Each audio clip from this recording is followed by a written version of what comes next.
You can text, email, call the show. Get you into the Winning at Life Nation so you can interact, and we'll give you weekly updates on what's going on, what's coming up, and Zooms and other events that we're doing. I'm probably going to record a video regarding a market talk this coming week, and we're looking at if we can get a Zoom put together this coming week and kind of have a conversation about that as well. So once again, that number to call is 504-260-0995. So if you've got questions kind of regarding real estate, mortgages, refinance, interest rates, your credit, how to improve it, and what not to do to wreck it, this is your hour. Dwayne, how are you doing today? Man, I'm fantastic, sir. I got in a fist fight yesterday with mortgage rates, and yesterday was a bad day, boss. Not probably, worst day for interest rates in over 2 years. 10 years. So we took an absolute beating yesterday. Once that Fed number came out, it was ugly. It was so ugly that we were having technical difficulties doing my show. So I'm glad I'm on today with yours, because then I could share a lot of that information with your listeners. So, but yeah, it's it's been a fight, that's for sure, sir. It was crazy. Rates yesterday alone went up with mortgage rates. On FHAs alone went from 4.83 to 5.50. That was a one-day move, sir. Wow, we were expecting it to go above 5, and the markets took it on the chin yesterday as well. The Nasdaq was off 3.5%, the S&P 2.9, the Dow 2.73%. Let me go over here and look at the 10-year Treasuries. Yeah, we're at a yield of 3.16. So what people have to understand, and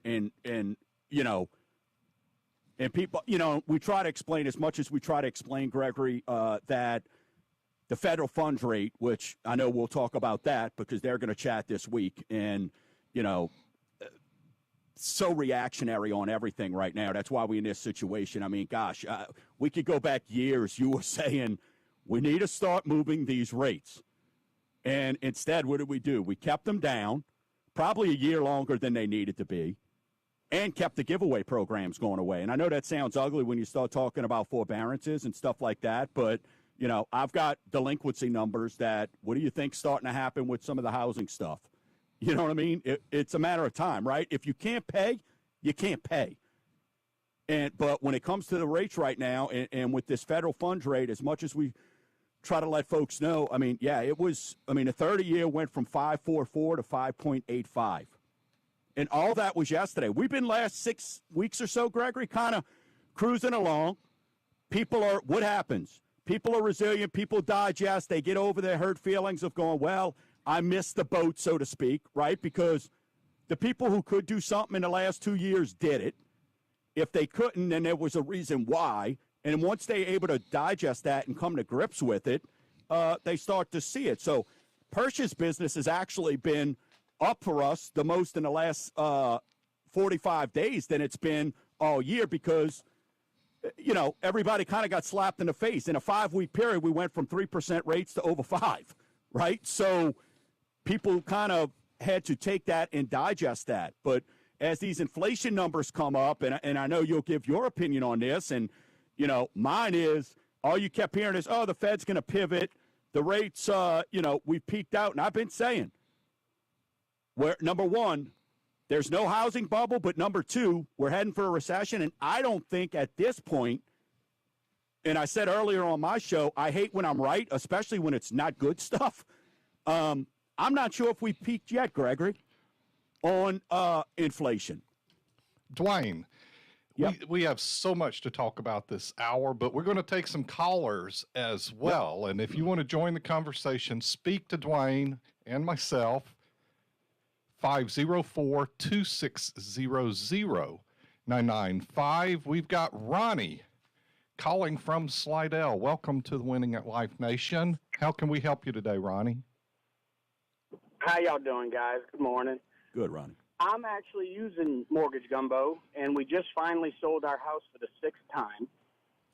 Hopefully, the closing's on Wednesday. Yep. But we found a house in Mississippi, and I'd like to either put a large chunk down so I have a low note and try to invest the balance, which should be somewhere around, I don't know, 80 or 90,000, or pay off my existing debt and put a chunk down to have a low note. I don't know what to do with the way things are going to get rid of the debt or to have the low note, or one or the other, and invest some.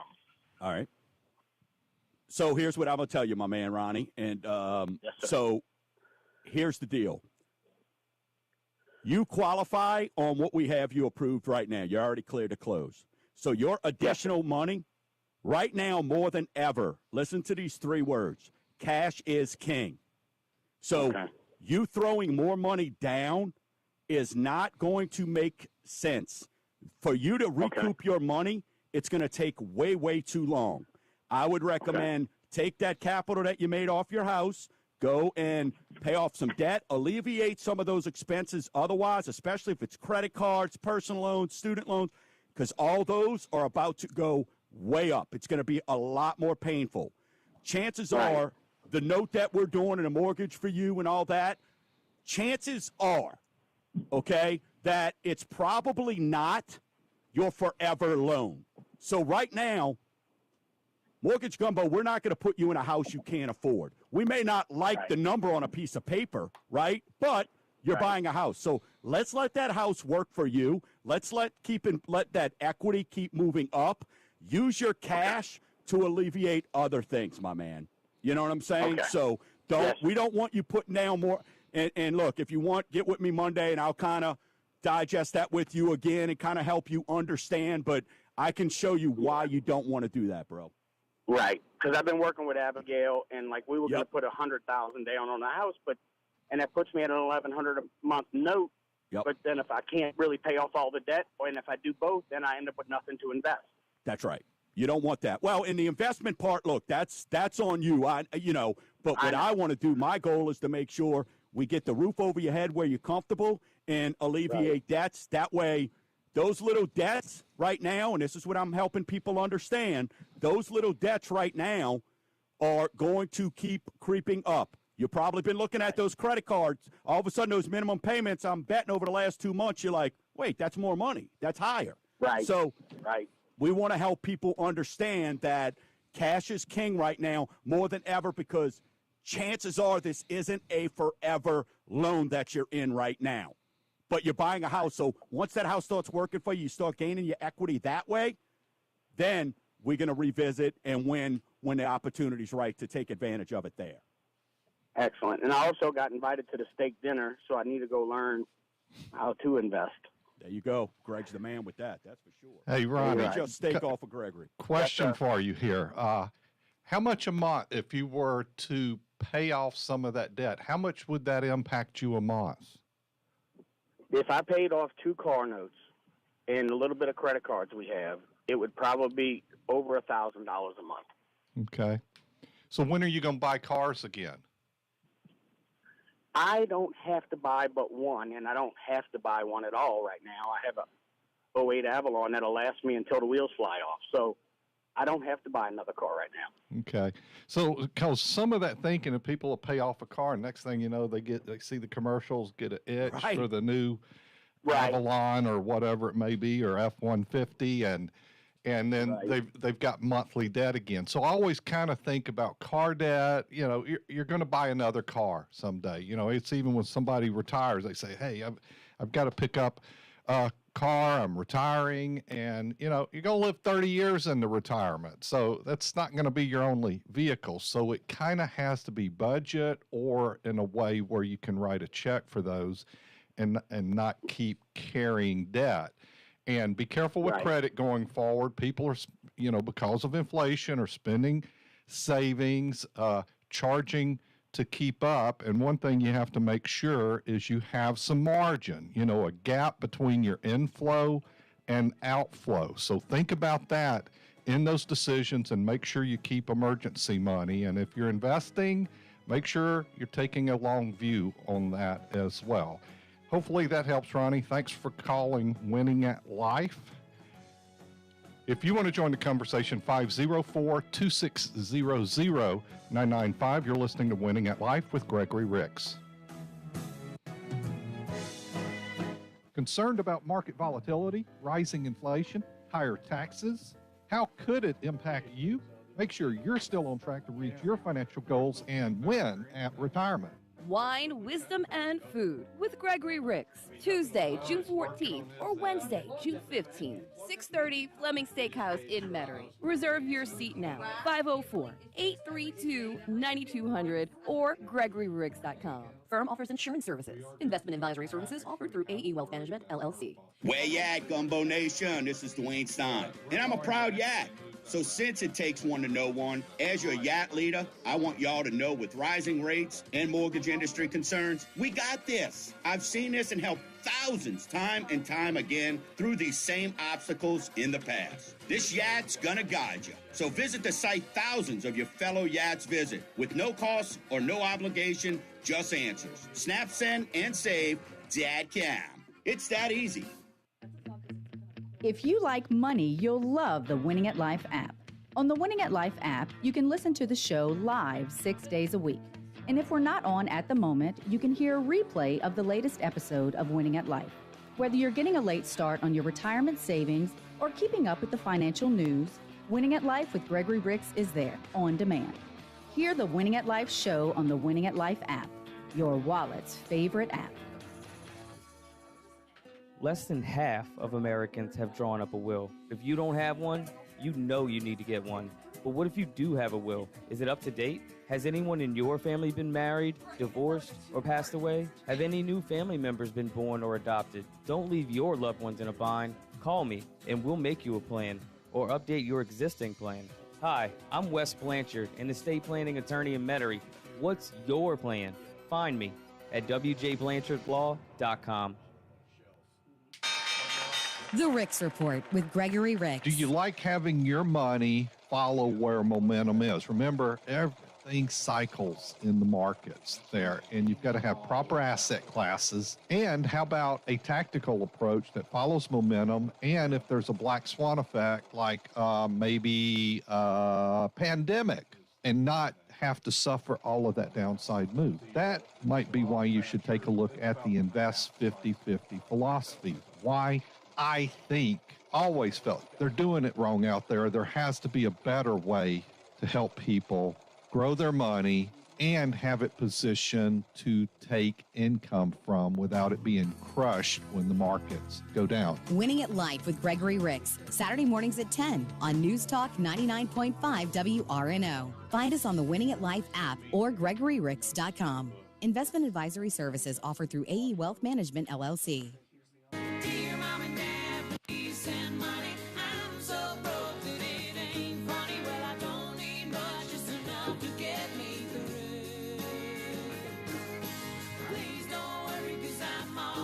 Hey, y'all. Welcome. You're listening to Winning at Life, live financial news talk radio. I have Dwayne Stein, host of Mortgage Gumbo, with us this hour. And we have the callers, the listeners getting involved in the show. That number to do so is 504-260-0995. And, Dwayne, you sound like you were roughed up a bit yesterday. It's still having some effects on you when you came on the show this morning. Yeah, and I know it's not the Tito's vodka, so it's because that I didn't have too many of those last night, although I should have. Look, boss, you know what's going on with this stuff. This inflation's real, and And what's happening is people are like, well, why is, and you would know this more than me, and I think your advice also, I want to circle back to Ronnie. You know, whenever I'm doing refinances for people, and this is what I want folks to listen and understand, you nailed it when it comes to auto debt, okay? Ronnie, so I know you're probably still listening. I'm going to make sure that we chat on Monday. But you're probably going to have another car at some point, and car number one, you know what's happening to car loan rates right now. They're going up as well because it's a short-term rate. But also, those cars are more expensive. I like to try to keep people from not having to pay off the car because we know what that end line is, right? It might be 4 years, 5 years, whatever that term is, you know, June 7th, 2026. But we know what that is. So, you know, I would tell Ronnie it might be before he does anything, number one, come meet with you, go sit at your steak dinner, listen to hear what you've got to say, but also before we pay off that car, let's see if we can use that to pay off some of these other debts that are, look, I mean, people are walking in every day. I got people saying, thank you so much because you pay. I know what it feels like to go to your mailbox every day and feel like, gosh, didn't I just pay that bill? You know what I'm saying, Gregory? Like, Yeah. didn't I just pay you? And then you go to your mailbox and bam, there it is again. Keeps coming Right? back So, around. Yep, exactly. So you feel like, how did that happen? And so I think the advice you gave on the auto there is correct. Now, when it comes to interest rates, the stock market, you know this better than me, is I mean, you talk about taking a beating. The stock market's got some black eyes right now, Yeah. right? So where are people going to? They're going to go to those. What's great right now? Bonds, right? Mortgage-backed securities, 10-year. Why is that safe? Well, because people have all-time high credit. What else do they have? They've got equity in their home. So people are going to pay for their house, right? So people go jump into those bonds, and that's why I tell people it's not supposed to be the federal funds rate and mortgage rates are not supposed to be neck and neck. But right now we're in unique situations, and that's why you are having the effect on it. And I personally don't think we've peaked out. I could be wrong. I'd love to know your opinion, but I think we've got a little bit more pain. You know why, Gregory? I still see lines out the door at the fast food restaurants when I drive by Yeah. Hey, around a drive-through. Dwayne, let's Yep, jump to the next caller. You and I got plenty of time to talk. You got it. The Winning at Life hotline, 504-260-0995. Danny from Laplace. Welcome to Winning at Life. How can we I'm help glad you? I get to talk with both of you guys on the line because, Awesome. So Mr. Stein, which one is it? I just heard you say, you know, credit card, you know, that there's record debt, and then you just said that, you know, people have all this equity in their house, blah, blah, blah. Yep. I mean, it can't be both. I mean, which one is it? Or is it what? The rich have all the equity and what the poor have all the debt on the credit cards? Is that how it's aligned right now? Well, no, it's not even. It's not. You can have both because if you're a homeowner right now, values your house is going up the last 2 years on average over 17% year over year. So that's good. So- But what's happening is you've got people are using credit cards to live off of, and and reason being is, well, things are higher, right? So as prices go up, they're going to use credit cards. So equity and credit cards have nothing to do with each other at all. Two different ballparks. Okay. So now this leads me to the next thing that, you know, just if everything, like everything else is going ridiculous, people also got greedy. Believe me, I've been looking at the housing market for the last 3 years, and I saw house prices that 2 years earlier were, say, at $200,000. 2 years later, people were asking $400,000 on it, and it's totally ridiculous. People got greedy, and it makes no sense. So let's say I have a house, and I'm going to sell it, and I'm like, okay, everything's popping right now. I'm going to raise my price by $50,000. You have to go buy another house, right? So next guy, the guy you go buy the house from, he's raised his price $50,000. You didn't make any money. All you did was now the government, the local government's going to reassess the house. You just up your property taxes, and now your insurance are based on the value of the house. You raise your insurance rates, and all of those things are there for as long as you're in the house. So how do you benefit by raising the price on your house? Don't benefit. You're just giving that money you just made on your house by raising your price to the other knucklehead that raised the price on his house because he's thinking just like you. Well, everything's popping right now, so I'm going to raise the price on my house. And if I'm in St. Tammany Parish and I'm in the government, I go, hey, now's the time to reassess the values on the house. Well, you can't. You can't. Assessments happen every 4 years, so you can't just go out. That's right. But I mean, what I'm saying is, at that time, if assessments being done, then the government's like kicking back on, wow, man, we got a cash cow going on here right now, thanks to everybody raising their house price. All right. Well, once again, that is if that holds. So some of this is going to cycle back, and that's one reason I'll say patience is important. Don't go rush out and make decisions. You know, from a standpoint, what you're talking about housing, and this is where I've had people ask the question, well, what do you think? I've got this much profit.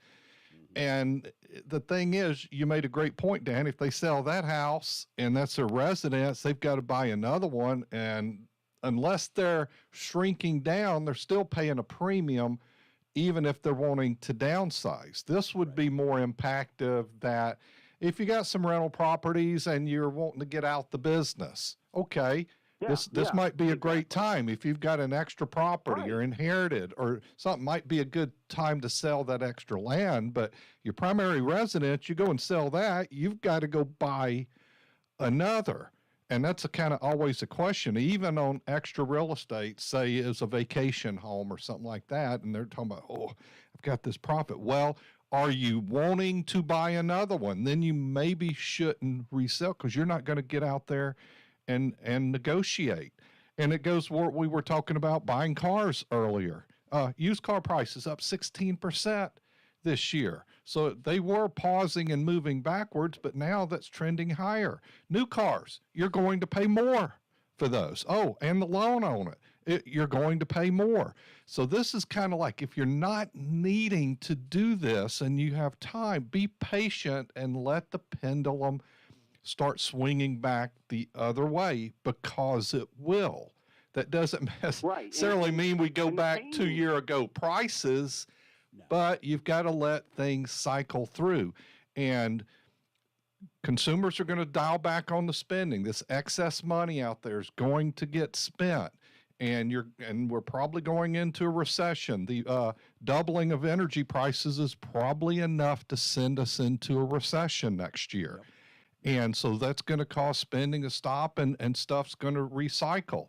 You know, one of the examples I give, Danny, on inflation is, you know, where I go get my haircut, they raise the prices $5. Right. And when things start cycling back, are they going to give that $5 back to me? Probably not, unless another stylist opens up across the street and runs lower prices. That's where the free market's competition causes things to adjust. Did you have another question or comment, Danny? Well, I just wanted to say, Mr. Stein was saying that the pain is not over. And no, it's not, because the Feds have already said they're going to go a half a point up in July and another half in September. So the pain is not over. Interest rates are going to go higher. And Bidenomics, you know, everything is run by gas and energy, and Biden is just crippling this country, but not doing the right thing, which is, you know what, trying to ease into green energy. He's trying to flip that lever to where it's all or nothing, and you cannot do that. And this is hurting this country, I know, because I work in that area, okay? And you cannot just go from ground to as high as you want to go overnight. You can't do it, and that's why we're paying double the price of gas than what we were 2 years ago. And it's not going to stop. So, but they keep blaming it on Putin. It's not just Putin. And everybody's saying, you know, well, the government's telling you that the oil producers are making bank. They need to lower the price of gas. It's controlled by a market, a cartel. I mean, if I sell you donuts before, 10 donuts at 10 cents for $1, and then all of a sudden I'm selling you 5 donuts at $1 and $5, well, I'm selling you less donuts, but I'm making more profit. It's the market. It's not that the oil company is doing anything, just like Biden's trying to blame the container shipping business now for record price, that they're making ridiculous profit. Biden's trying to blame everybody else, and he's the whole cause of this. Yeah, and we all see that, and that is the political game, is to blame somebody else for the mistakes you're making along the way. And if he was doing everything right, I guess we'd be happier, and then that gang would be in office longer.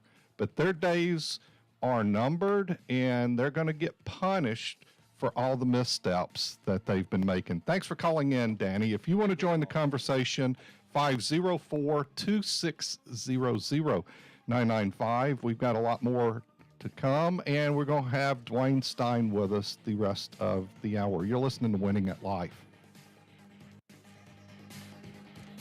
Ask Gregory is a financial podcast from the guys who bring you Winning at Life with Gregory Ricks. Something that's come up on the show over the last 10 years is that if you're not at your old job, maybe your 401k shouldn't be either. But do you really know why we say that? It's a funny thing. We put a few $100 in our 401k every month. It ends up to be thousands of dollars every year, hundreds of thousands of dollars over our career, and you don't really know that much about it. How do you invest it? How do you diversify? What do you buy? What do you avoid? You've got a financial situation and you're not quite sure what to do. Ask Gregory. Ask Gregory is our new podcast with these financial topics broken down into specific little chunks. So if you have a financial situation or you just want to learn more about money, ask Gregory. Find the Ask Gregory podcast on the Winning at Life app or wherever you get podcasts. Investment advisory services offered through AE Wealth Management, LLC. The firm is not affiliated with the U.S. government or any government agency.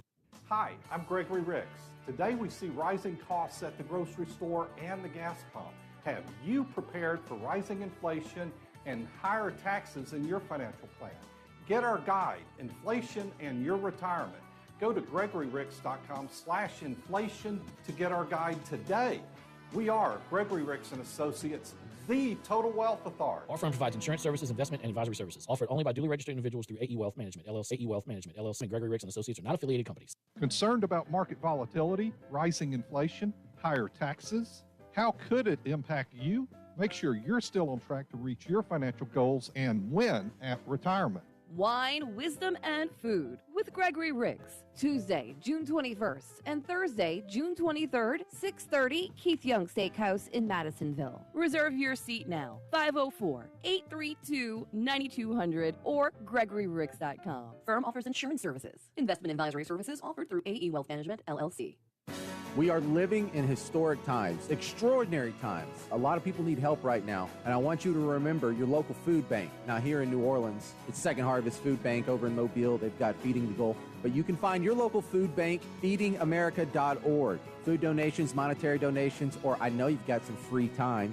Find your local food bank. Support your local food bank, especially in times like this. Do some good.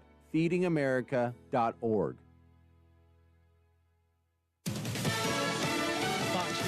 Karen McHugh. The price of everything, it seems, is going way up. The average cost of goods up 8.6% over a year ago. AAA said the nationwide average for the price of regular unleaded gasoline crossed the $5 threshold for the first time in American history. Fox's Lucas Tomlinson, analysts say inflation's costing us an additional $460 per month. Pro-abortion demonstrators are outside the home of another conservative Supreme Court justice Friday. Last night, protesters also descended upon Justice Clarence Thomas's home. Churches have also been targeted. We've known that for weeks now, too, and children as well at this point. In a tweet, the pro-choice group Ruth sent us shared the name of Justice Amy Coney Barrett's place of worship and also where her kids go to school, encouraging protesters to turn out and voice their anger. Fox's Alexandria Hoff. America is listening to Fox News. Winning at Life with Gregory Ricks is a copyright of Down South Strategies for the private use of our audience. Any unauthorized use of this broadcast without express consent is prohibited. For podcasts, show information, and contacts to our sponsors, go to winningatlife.com or download the Winning at Life app. If you have a financial situation and you're not quite sure what to do, you better call Gregory. We are Winning at Life with Gregory Ricks. Ain't it fun?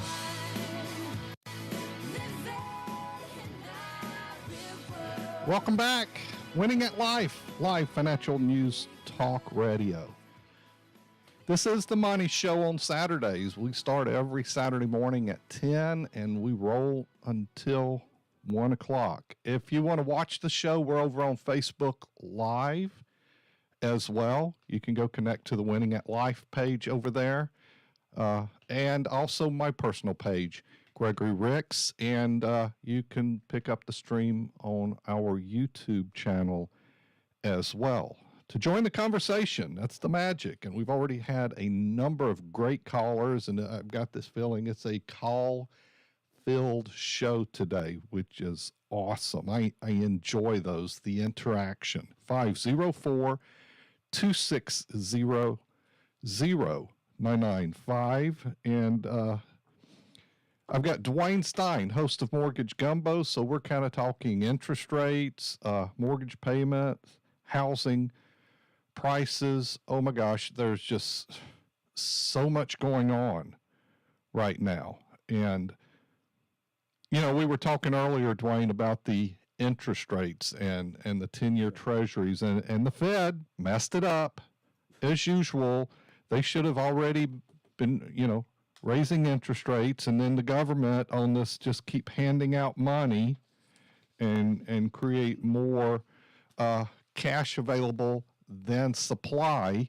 So that's the impact. But all of a sudden they're having to play catch up where they should have been adjusting the interest rates actually the past couple years.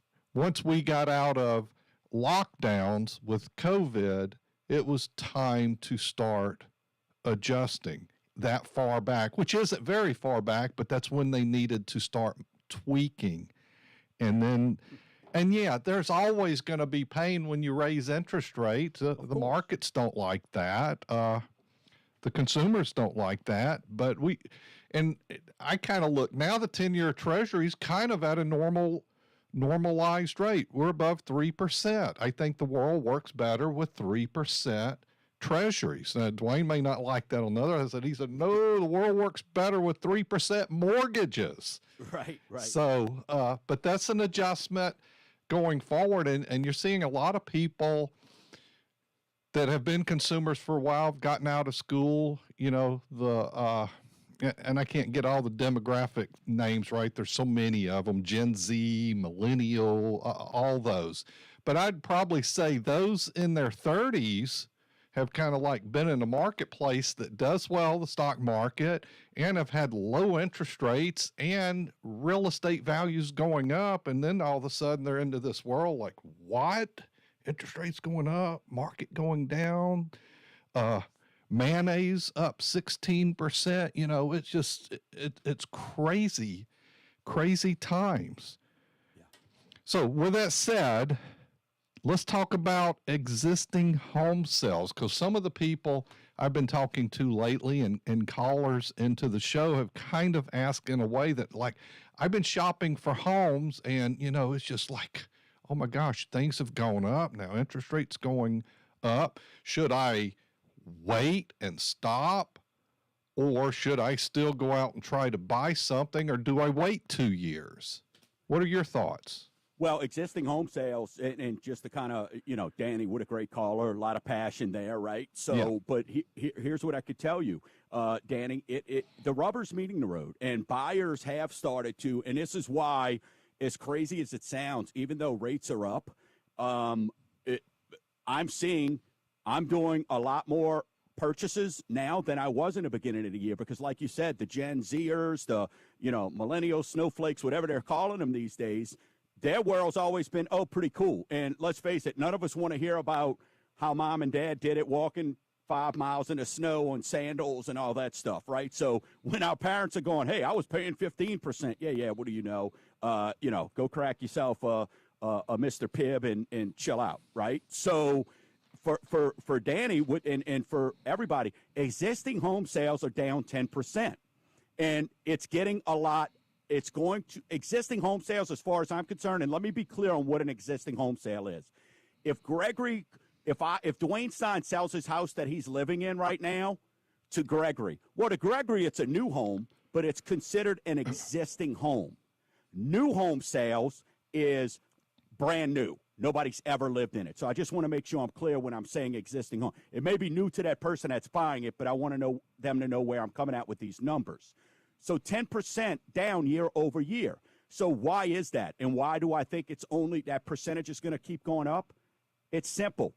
Who's going to refinance their house, like Danny said, if they're sitting at 2.75, right, and sell their house even though they can make a couple bucks to go pay 5%, 6% on a bigger house unless you're downsizing, right? So it costs less to fix up than it does to move up, right? So if people like their neighbors, that's where the refinances were coming in. That's where people were spending more money at your box stores and doing home improvements. So that's why you're seeing that. But existing home sales, when I talk to realtors, that's not even.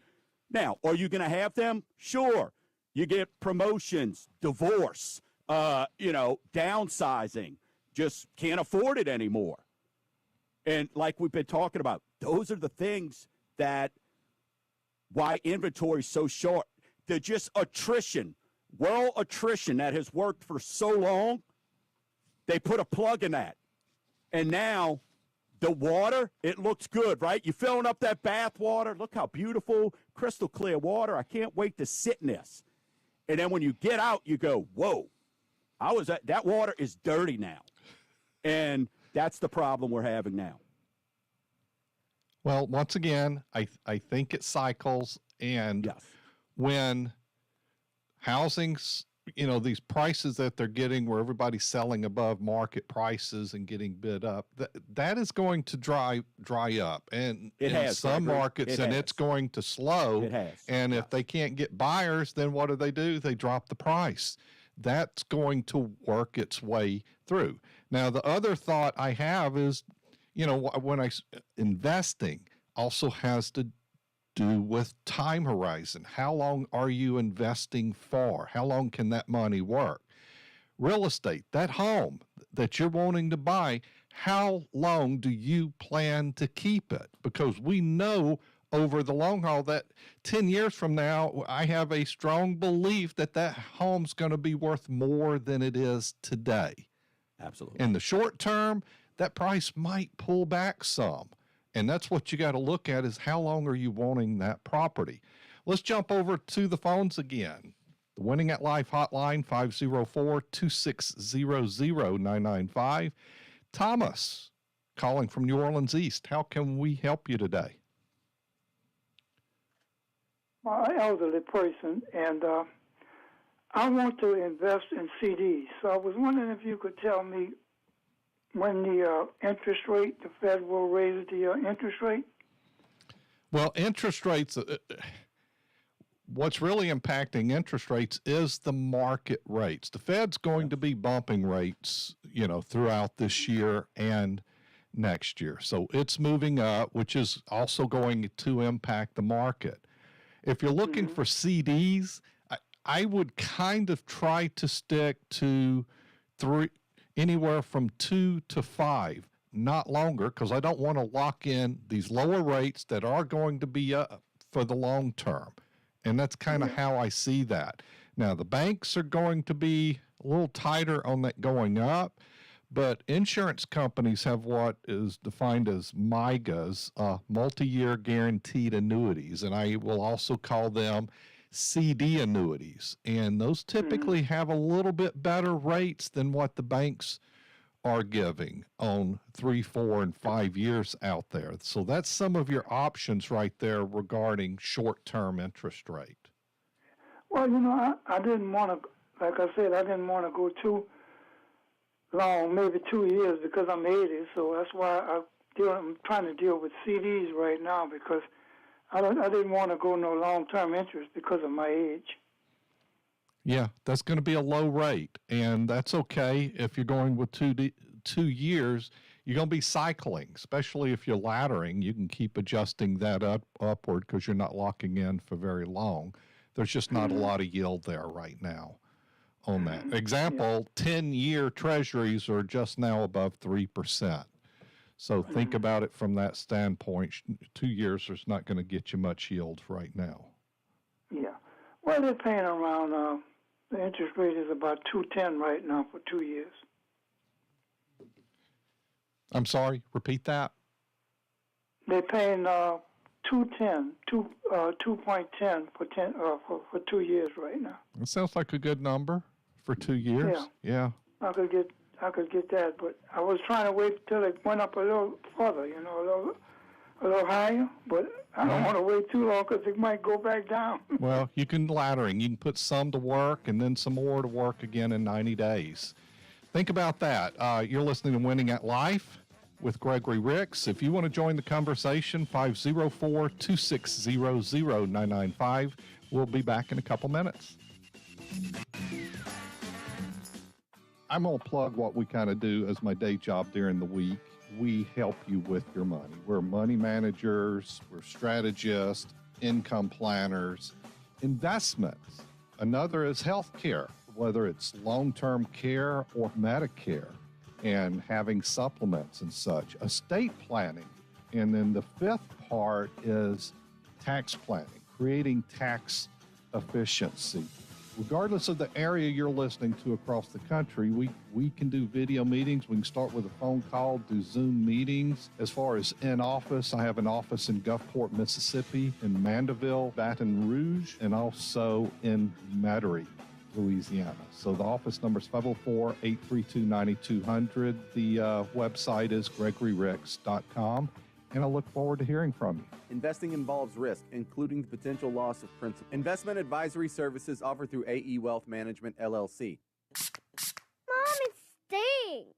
Hush, I'm almost done. All right, now you're safe from bugs in the backyard. Don't let mosquitoes ruin your outdoor fun. Call Mosquito Joe today. When you call, they come out and they do the spraying. Mosquito Joe's time-release capsule lasts for about a month. No more sticky bug sprays. Take back your backyard. NewOrleans.MosquitoJoe.com. NewOrleans.MosquitoJoe.com. Ask Gregory is a financial podcast from the guys who bring you Winning at Life with Gregory Ricks. Learn the ins and outs, do's, don'ts, rules, and tools of the financial world. So if you have a financial situation or you just want to learn more about money, ask Gregory. Find the Ask Gregory podcast on the Winning at Life app or wherever you get your podcast. Investment advisory services offered through AE Wealth Management, LLC. The firm is not affiliated with the U.S. government or any government agency. The Ricks Report with Gregory Ricks. I'm young. I'm 22 years old, and I'm just now starting to get into the 401k and the percentage and stuff. So how much money do I need to save to, retire at around, 60, 65 years old? So first off, one of the first rules, if you're getting a match, you need to get 100% of the match. The match is free money. Those that are putting off turning on their 401k goes like, I need that money every month. No, you need to get the match. That's the priority. What's great for you is you're taking advantage of one of the greatest things on the planet, and that's compound interest and time. At age 22, you're not going to have to put away a lot to achieve this goal versus if you wait to 35 or 40, it's going to seem like a mountainous task. Winning at Life with Gregory Ricks, Saturday mornings at 10 on News Talk 99.5 WRNO. Find us on the Winning at Life app or GregoryRicks.com. Investment advisory services offered through AE Wealth Management, LLC. Nowhere to go, nowhere to be. I got my shades on, top back, rolling with the music jack, one on the wheel, one around. Hey, y'all. You're listening to Winning at Life Radio. I'm your host, Gregory Ricks. Yeah, over 12 years into this show at this time.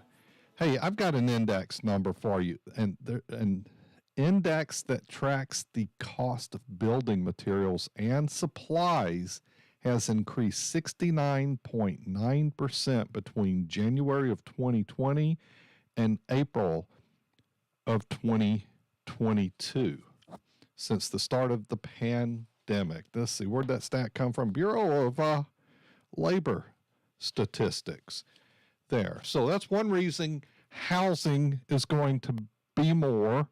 New construction is going to cost more, which kind of, building materials going up, labor going up. Yeah, big impacts. there. Dwayne. Yes, sir. I was thinking about credit, and if Yep. some people, are having to save up a little bit more at this time because things are going to cost more, or they're wanting to wait to see if things come back down to earth some. And I think that's more a concern of a short-term buyer where somebody's saying, yeah, I just, do you have people that buy houses that kind of say, yeah, I'm just wanting this place for a couple years, 2-3 years? Everything changes. You've got a saying I've learned for years: life happens, right? So, what game plans are sometimes are not always, the initial. You got to be able to call an audible. So, when it comes to credit, let's face it, credit's right up there with air and water, and and I tell people because without it, it affects everything. Whether it's homeowners insurance, mortgages, car rates, you name it. It's about credit, jobs. So, what we like to do, and one of the things that I want to make sure that your listeners understand as well is, I created 2 years ago what's called Snap, Send, and Save. Well, now on there, we have a services tab that you could go click on, and it's a free credit evaluation where we can pull your credit. It's a soft pull, but it's not like those other folks that you see on the commercials and all that. It's a legitimate credit pull because of the company we work with, and we do so much work with them. They allow us to do a soft pull, which does not hit your credit report. It's not an inquiry, yet it gives me the same score that you would get, which allows me to be able to look at and go, all right, hey, Gregory, here's what you need to do to improve your score, right? So right now, while people are going, wait, I hear that a lot, and I just sent out a survey to 2,500 agents. And starting to read some of the ones that are coming in, what a majority of them are telling me? It's not interest rate. It's people want to wait. Now, why do they want to wait? Home prices and, of course, interest rate as well. It's the reason for waiting. Interest rate isn't what's keeping them from buying now. People who can buy are buying. So credit, what I'm looking at is I want to help as many people as possible. If you're not ready right now, why use that word wait to see when you think it's time? There's a lot of people right now that are buying houses who weren't ready, but we got their credit ready. So now they can look. Now they can take advantage. So, credit's not something that's just going to go away. And we see it every day. There's a lot of people out there who have the philosophy when they were young, and people make mistakes, and I was one of them. I'll show you cell phone bill. I won't pay you. I'll show you electric company when I move out of the apartment. I won't pay you for that last month and and all that. So right now, credit, this is more of a time than ever to be getting that in check. And let's at least find out what your buying power could be. Maybe that'll motivate you. And you saw the numbers, Greg. Rent up 5.2% year over year. With the inflation numbers. I mean, to me, rent's like an adjustable rate mortgage, Gregory, which we know how we feel about that. Yeah. Rent's that annual adjustable rate mortgage that just keeps going up. So yeah, you're kind of right. What your buying power is. And as a renter, inflation can impact you. As a homeowner, your payment doesn't get inflated.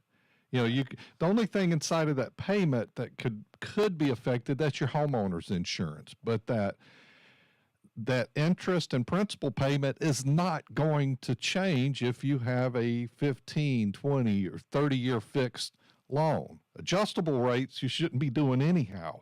But, you're not going to have inflation impact that. And over time, the value of your home is going to go up in value, and you should make a home purchase and kind of have, some time expectation to be there. And the other thing you were mentioning earlier is, the fixer-upper world. I remember there's a show or something on one of the channels. I think it's Love It or Leave It or something, whether you can remodel the. Love it or list it. Yeah, that's it. Love it or list it. But it's kind of his decision. Do I love it or am I leaving it? So they do a remodel and they're out there shopping for the others. And I think I've seen it a few times, and it's like they choose to keep the home after it's remodeled. So some of that thinking there.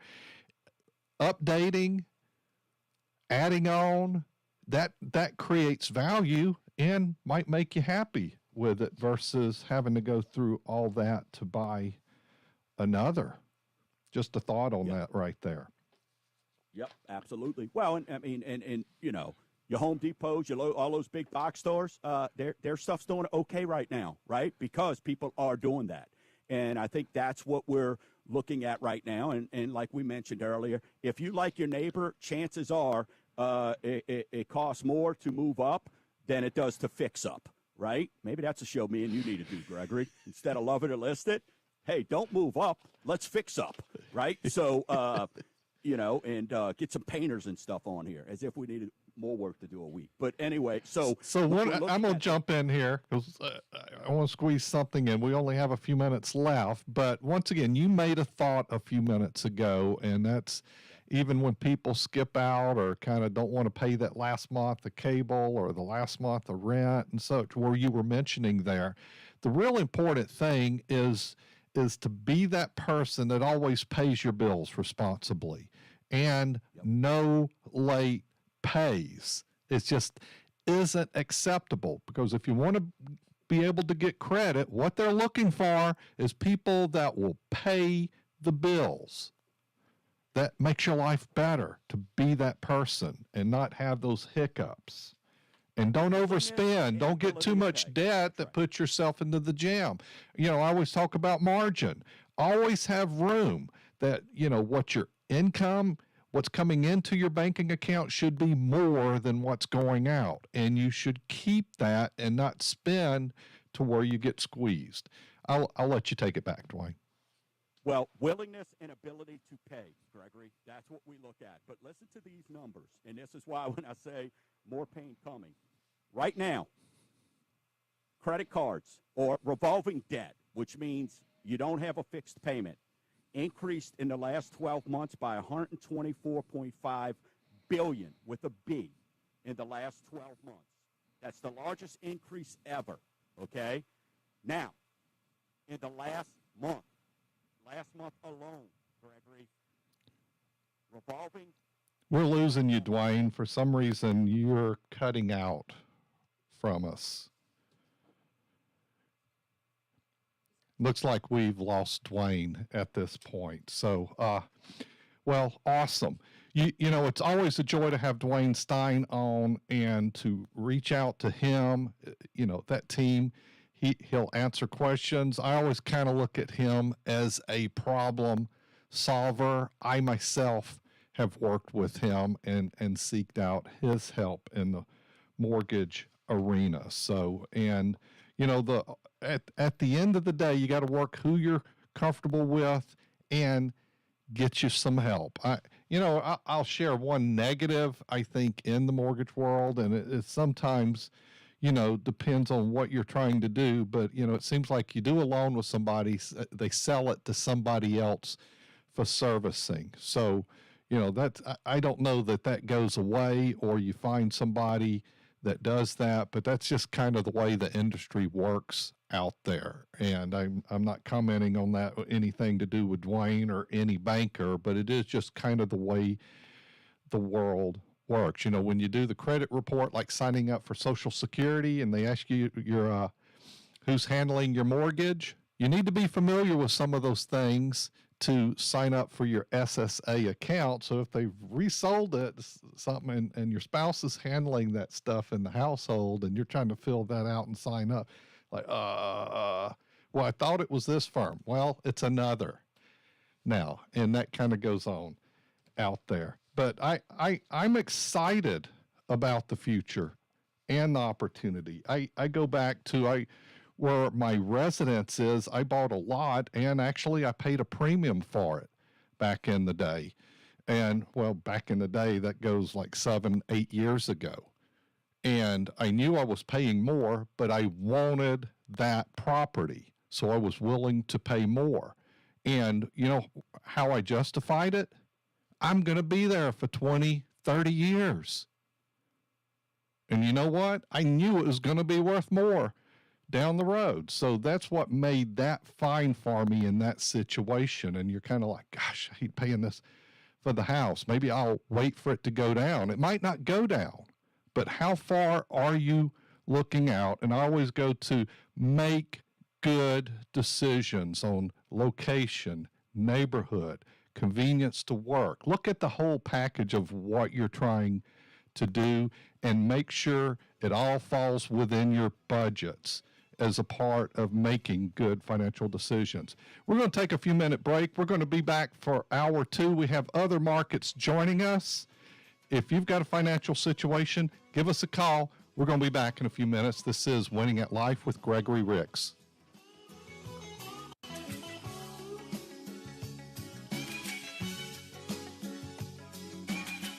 From the Gregory Ricks and Associates Wealth Management Studios, WRNO FM, New Orleans, an iHeart radio station.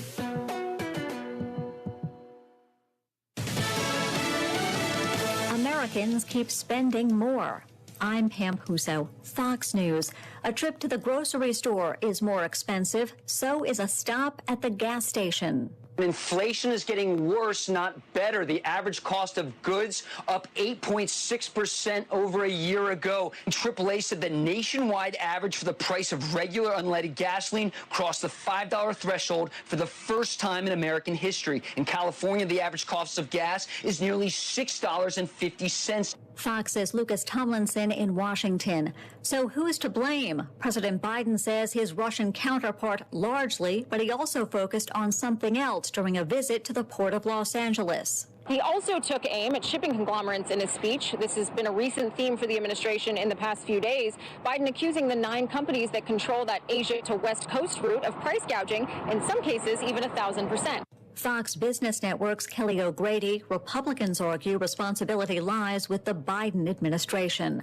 Across the country, many Americans are demanding tougher gun laws, and they're taking part in rallies. Zoe Weissman survived a mass shooting in 2018 at a high school in Parkland, Florida.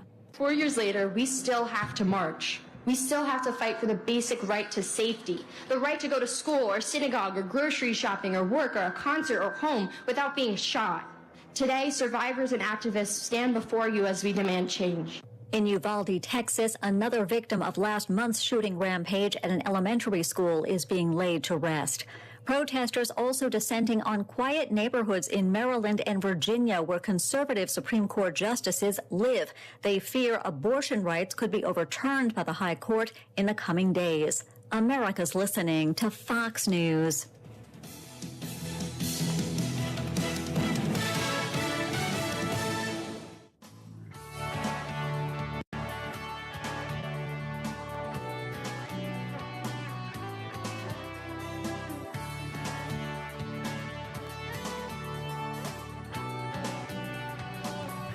Welcome. You're listening to Winning at Life, live financial news talk radio. I'm your host, Gregory Ricks, CEO, founder of Gregory Ricks and Associates, the Total Wealth Authority. I've been in the financial services industry for 30 years, advising families better than 20 years on how to make better decisions with their money. And now more than 12 years on radio, helping you make better decisions with your money. For the listeners, as far as my day job and helping people in that, we have a great team of people. I have offices in Baton Rouge, Louisiana, Mandeville, Louisiana.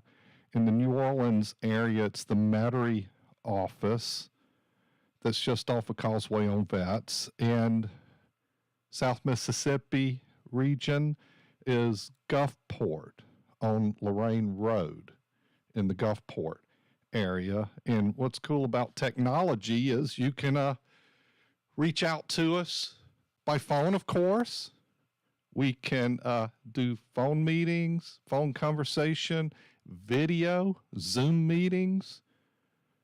We do a great deal of that. And of course, the offices, I think, the vibe we like is kind of something that's comfortable. You feel at home. You know, the conference rooms. Yeah, we We have tables, that you probably was seeing somebody's home. It's kind of like a kitchen table. We're sitting around a table and some chairs and having a conversation. You're not sitting in somebody's office and they're sitting behind a desk.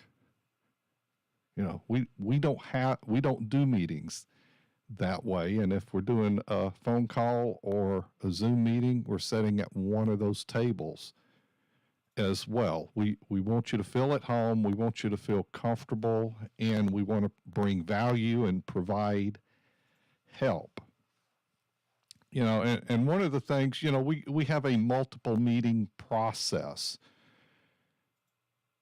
And I would say kind of define everything really as process driven there. So if you're looking for some help, and I know a lot of listeners call in and show, but if you're wanting to call the office, that's easy to do. The office number is 504-832-9200.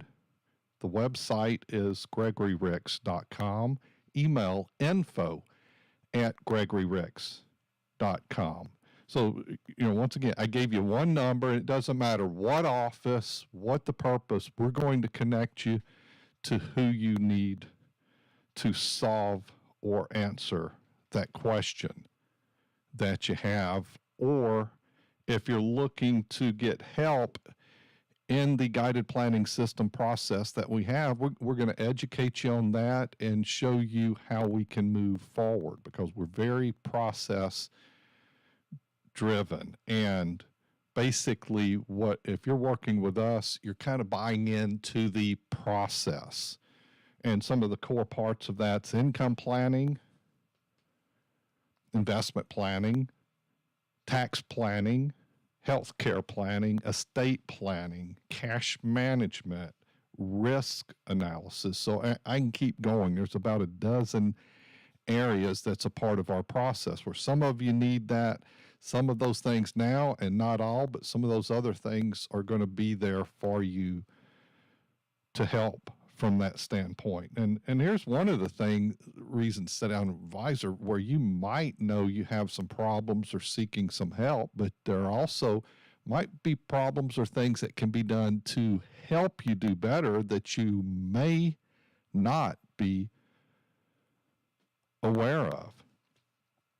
So once again, that's a little bit of background on me, why I've been doing this show for a long time, and why you might want to reach out and ask a question. Here's the show number: 504-260-0995. We're streaming. You can watch the show. Hey, everybody that's watching us on Facebook Live and YouTube. So the Winning at Life page over on Facebook, you can go to stream. My personal page is Gregory Ricks, and we've shared the show on the Winning at Life page as well as on my personal page. So you can go over there and follow myself as well as the show to be connected. Another great tool is the Winning at Life app. Yeah, go ahead, download that. That can connect you to the Winning at Life Nation. You get updates on what we've got going on from the show, and there might be other areas that help you. We've got the Wednesday Q&A that we do, where we take questions that people have asked and provide answers, and that goes out by email. And then we have the Ask Gregory podcast. Awesome podcast that covers a number of topics, and we've got, I think it's 5 seasons now on the show, and we're getting a lot of people following that show as well. It's just kind of crazy. When I started the show 12 years ago, it was just doing a radio show.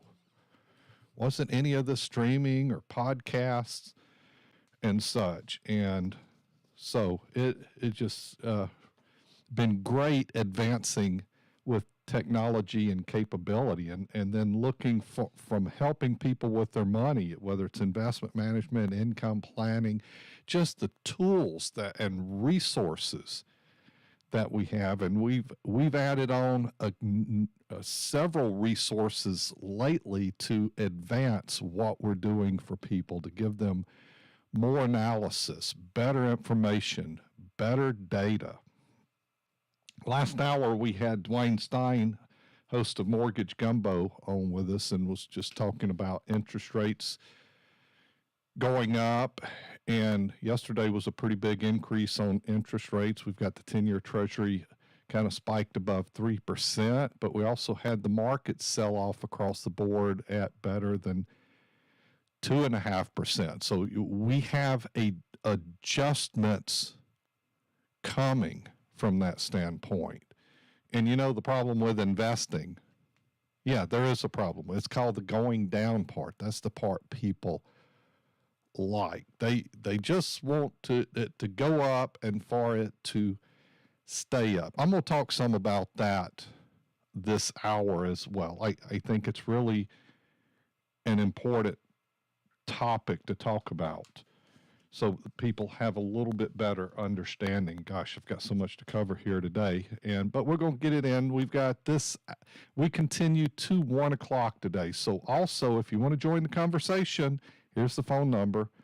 Could be about that Social Security decision. That is a big decision people have to make. You don't realize how important it is, and gosh, I think for a household, it's probably $1 million decision or more is the impact of what you're deciding there. 401ks, do you have money at the old job?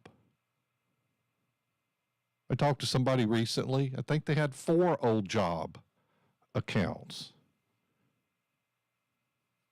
and they were seeking help on what do we do with that. Also talked to somebody recently that had changed jobs, and they're working for the state, which they're not participating in Social Security. And they said, well, I think this is my job the rest of the way. I'll be here 10, 15 years. And so one of my questions was, are you paying into Social Security? Well, and then somebody else spoke up and kind of said, they've got 40, they got their 40 quarters, so they should be good. No, that's the eligibility to have Social Security benefits. What we're worried about is the windfall elimination provision regarding those Social Security benefits and working in a system that doesn't participate. Because, Social Security is based upon your best 35 years of earnings. Now, for you to opt out of that, you're looking at substantial earnings over 30 years that meets the criteria for Social Security to where the windfall elimination provision won't impact you. So the question was in that discussion, could that affect me? Yes, it probably will affect you, and it could well impact survivor benefits. That's sometimes where the question is, you might not know what you don't know, and having a conversation will reveal things that you should be aware of or think about going forward. Another thought I was sharing here, wanting to share with you, is, when we're talking about inflation going up and narrowing your margin because things are costing more right now. Of course, one of the ways is to increase your income, but you're not having to replace all your income. How much of your income is consumables? Let's say it's 50%. Well, you're not needing an 8.6% raise on all of your income to keep pace. You just might need 4.3% because if 50% of your income goes to consumables, that's what's being affected. Your car note didn't go up. Your house note's not going up. Your revolving debt is not increasing. It's the consumables to think about it that way. So wanted to share that with you from that standpoint, and we have to work on keeping some margin. If you want to join the conversation like Mike has done, he dialed 504-2600-995. Mike from Norco, welcome to Winning at Life. How can we help you today? Yes, sir. First, I want to say thank you for doing your show. It's been a pleasure listening to you over the years. I just wish I could listen more. You were doing a show on estate planning, and I never got to hear the answer. It's just my wife and I, and we only have one child. So I didn't get to hear the answer as to whether or not we really need to do a will and everything. We just want it all to go to our daughter. Is that smart? Yes, I can tell you, you should do a will. You live in a community property state, you definitely should do a will. Everybody, every couple should have a will. If you've got more questions, hang on. You're listening to Winning at Life. We'll be right back. Concerned about market volatility, rising inflation, higher taxes? How could it impact you? Make sure you're still on track to reach your financial goals and win at retirement.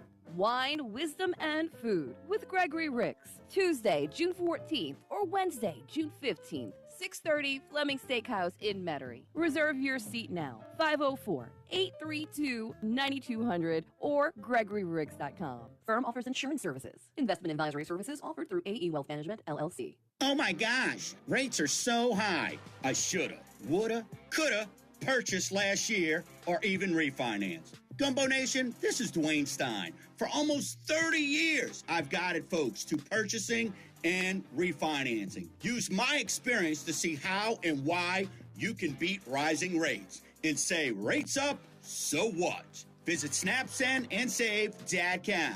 That's snapsendandsave.com. It's that easy. If you like money, you'll love the Winning at Life app. On the Winning at Life app, you can hear the Ask Gregory podcast, where you'll find episodes based on a financial topic. So if you're looking for help on a specific situation, there's a good chance you'll find it on the Ask Gregory podcast, including episodes on 401ks, taxes, stocks, Social Security, gold, and whether or not you should buy an RV. Hear the Ask Gregory podcast on the Winning at Life app, your wallet's favorite app. If you've been listening to Winning at Life for a while now, you probably already know that estate planning is more than just a will. You may need a trust. You definitely need both of your powers of attorney. So what's your plan? Hi, I'm Wes Blanchard, an estate planning attorney at offices in Metairie. Listen, don't leave your loved ones in a bind.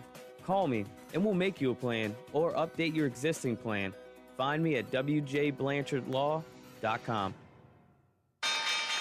The Ricks Report with Gregory Ricks. One of the core jobs with annuities that goes back hundreds of years is to guarantee income for life. It has that option in there. We like to use it as a distribution tool of income that, markets go all to hell and your assets won't go down. So that should be part of your blend to help levelize volatility with some risk-averse assets that's going to grow despite what's going on in the markets. It can be pension-like money, and a lot of what we do is bond-like money in that world. Bond-like is what annuities do, not what they are.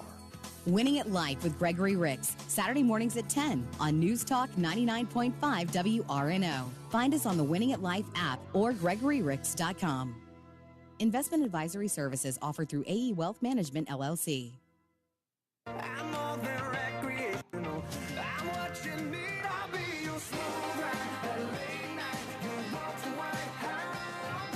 Winning at Life.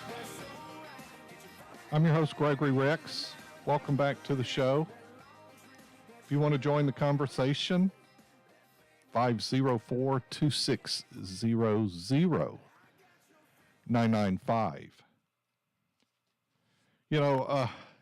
Simply put, it depends on the state. Like regarding estate planning and wills, and there's a certain order. If you don't have a document that kind of spells out your wishes on how things are handled, then there's a plan for you, and each state has their plan. And some of the rules and regs that the laws that the states have, if you have a will, it creates clarity. Especially blended families, really, really important that you have a will. For example, Mississippi, joint tenant with right of survivorship, meaning if you're a husband and wife and with children, a spouse dies, joint tenant with right of survivorship, that property's going to the other spouse. Louisiana, for example, has community property state. It does not work like joint tenant with right of survivorship. A spouse dies, a portion of that other spouse's community property that died is getting split up among the kids and you. So they have rights that are protected. Once they reach age of majority, you could alter that with a will that can set up a situation like joint tenants with right of survivorship. If there's no children, well, what about family members of that spouse? I just believe you need clarity from that. And not only that, one of the things that we think's really important, and let's say, you're young, and the previous caller sounded young, so unless an accident or something happens, they're going to be around a long time. But what we're also looking at is other documents that probably will help things. And one of them is a power of attorney, also a medical power of attorney, stating your wishes regarding health. But most people have qualified assets. That's where majority of the money saved is in 401ks. It's in IRAs.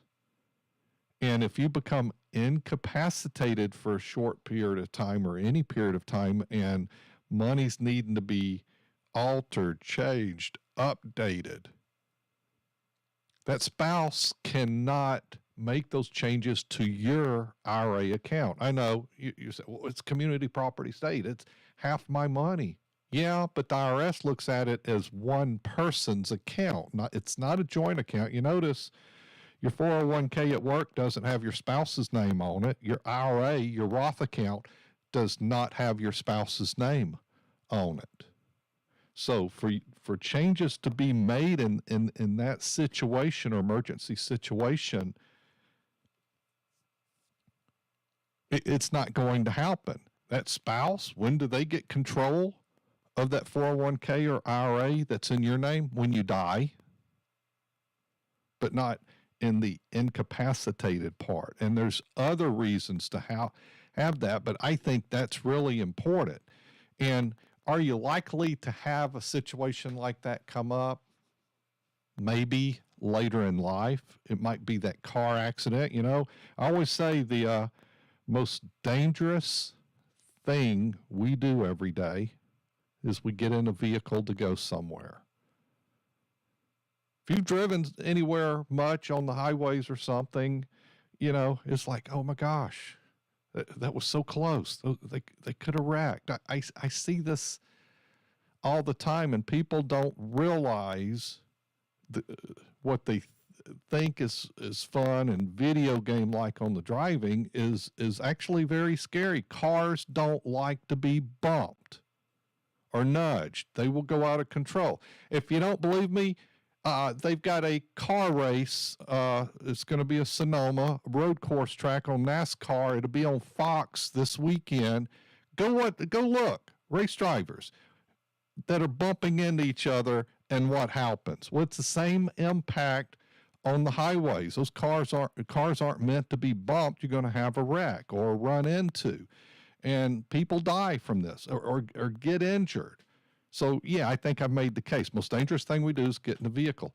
Things happen. People die from that. along with getting sick, cancer, heart attacks, and stuff like that, impacts us. We don't know when that's going to happen, and that's where kind of have your stuff in order for the what if something happens. Hey, for life insurance, that's another reason for what if something happens.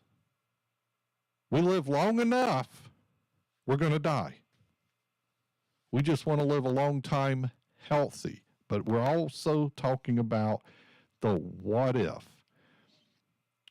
And then from, what's kind of the core of our business is helping people reach a work optional lifestyle that you've planned, saved, accumulated money, and have your house in order that you could choose not to work one day. Or what's really nice is going to work knowing you don't have to, and you're working because you enjoy it. And if you're not enjoying it, then you can be optional with that or switch to something else you enjoy. So back to the POA, that's one reason when a person becomes a client of our firm, that's something we make sure is taken care of, is a power of attorney, so that there's clarity on if a spouse is needing to do something or help with something in that situation. And POAs can be activated by certain events.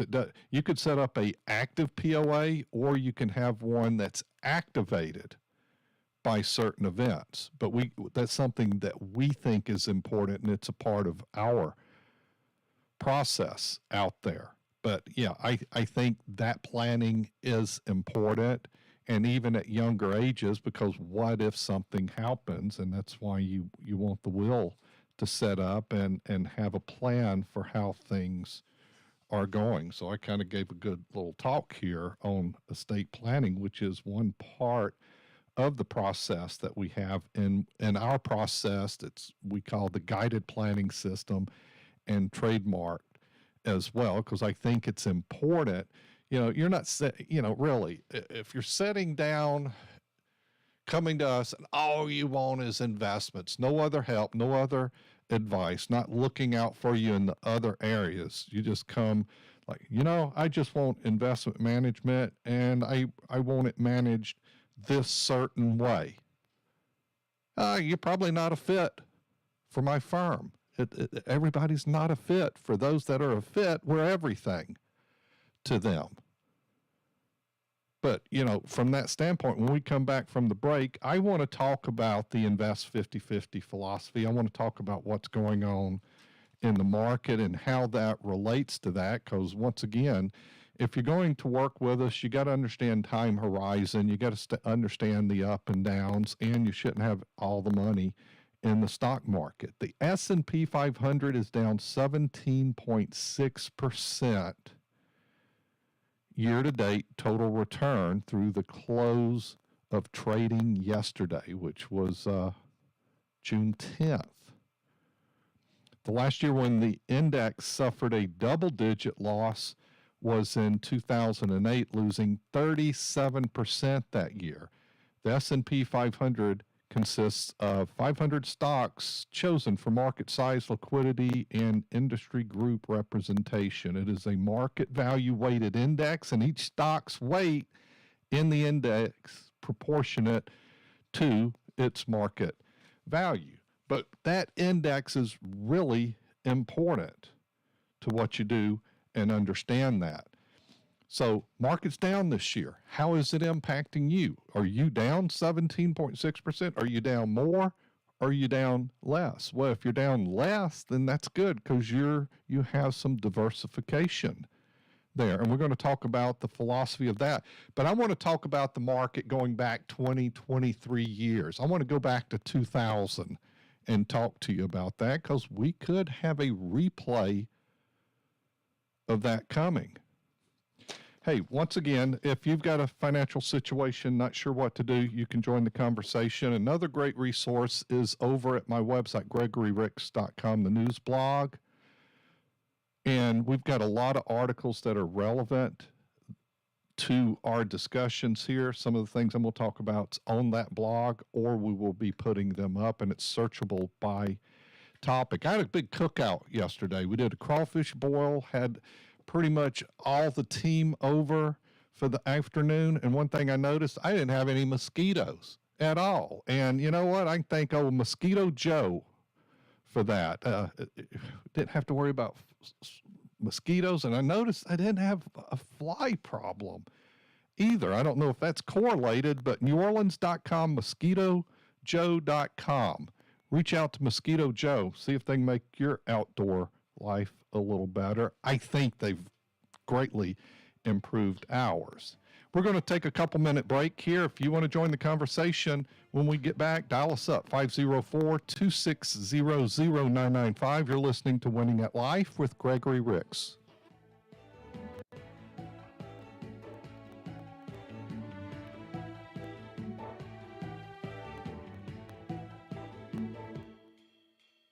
Ask Gregory is a financial podcast from the guys who bring you Winning at Life with Gregory Ricks. Learn the ins and outs, do's, don'ts, rules, and tools of the financial world. From rising inflation and higher taxes in retirement to market volatility, your 401k to your IRA, your pension to your Social Security to Medicare. Got a financial situation and you're not quite sure what to do? Ask Gregory. Ask Gregory is our new podcast with the financial topics broken down into specific little chunks. So if you have a financial situation or you just want to learn more about money, ask Gregory. Find the Ask Gregory podcast on the Winning at Life app, the iHeartRadio app, Google Podcasts, Apple Podcast, or wherever you get your podcast. Investment advisory services offered through AE Wealth Management, LLC. The firm is not affiliated with the U.S. government or any government agency.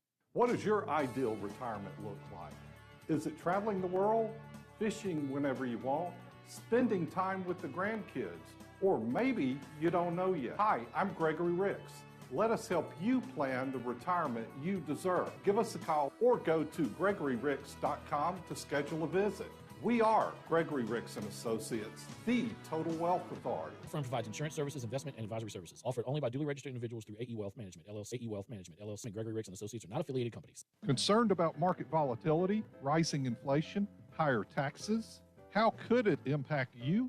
Make sure you're still on track to reach your financial goals and win at retirement. Wine, Wisdom, and Food with Gregory Ricks. Tuesday, June 21st and Thursday, June 23rd, 6:30, Keith Young Steakhouse in Madisonville. Reserve your seat now, 504-832-9200 or GregoryRicks.com. Firm offers insurance services. Investment advisory services offered through AE Wealth Management, LLC. Cancer Crusaders has been raising funds for cancer research in New Orleans since 1976. Cancer Crusaders, Inc. is a nonprofit, all-volunteer organization with no administrative overhead. Cancer Crusaders has raised over $4 million so far, and all of that money goes to the Louisiana State University Health Sciences Center Foundation and the Tulane Cancer Center in New Orleans, where they are literally working on a cure for cancer. Get involved, donate, volunteer, or attend a fundraiser. CancerCrusadersLA.com.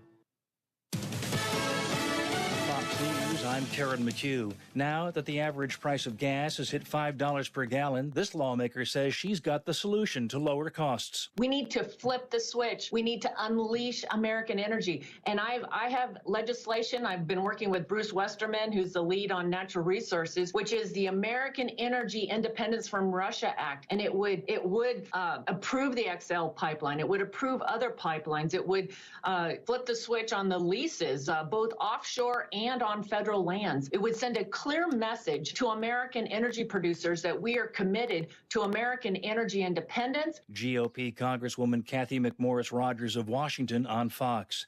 The heat will be on this weekend across the Southwest. In Phoenix, 113, 114 each day. National Weather Service meteorologist Marvin Percha. America is listening to Fox News.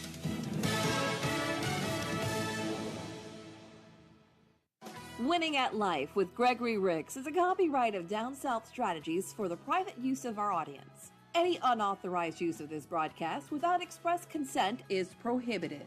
For podcasts, show information, and contacts to our sponsors, go to winningatlife.com or download the Winning at Life app.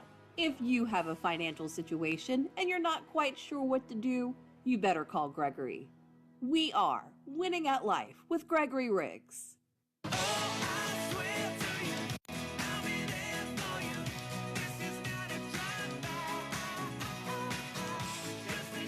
Hey, y'all.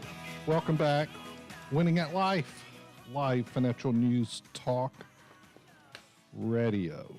Let me see. I'm going to staple this bit of paper together. Might cover this with you as well. 5 ways to use psychology of investing to profit. You know, a lot of what we do is think about investor mindset because of how people think and can be irrational and could impact them or cause them to make decisions that will impact them long term because they're making short term decisions, like right now with the market going down. And the thing is, I think about that. Hey, I don't like it either. I don't like it one bit that it's going down. My preference, always go up. But that's not the case. It's not the reality. What I do know is investment cycle. And that's what we should look to take advantage of, is the cycles of it. We know the market's going to go down. We don't know when it's going to come back up. You remember during COVID, the lockdowns, we had the market dropped over 30%. It did a record-setting deal there because it came back really fast and was up for the year. Yeah, crazy.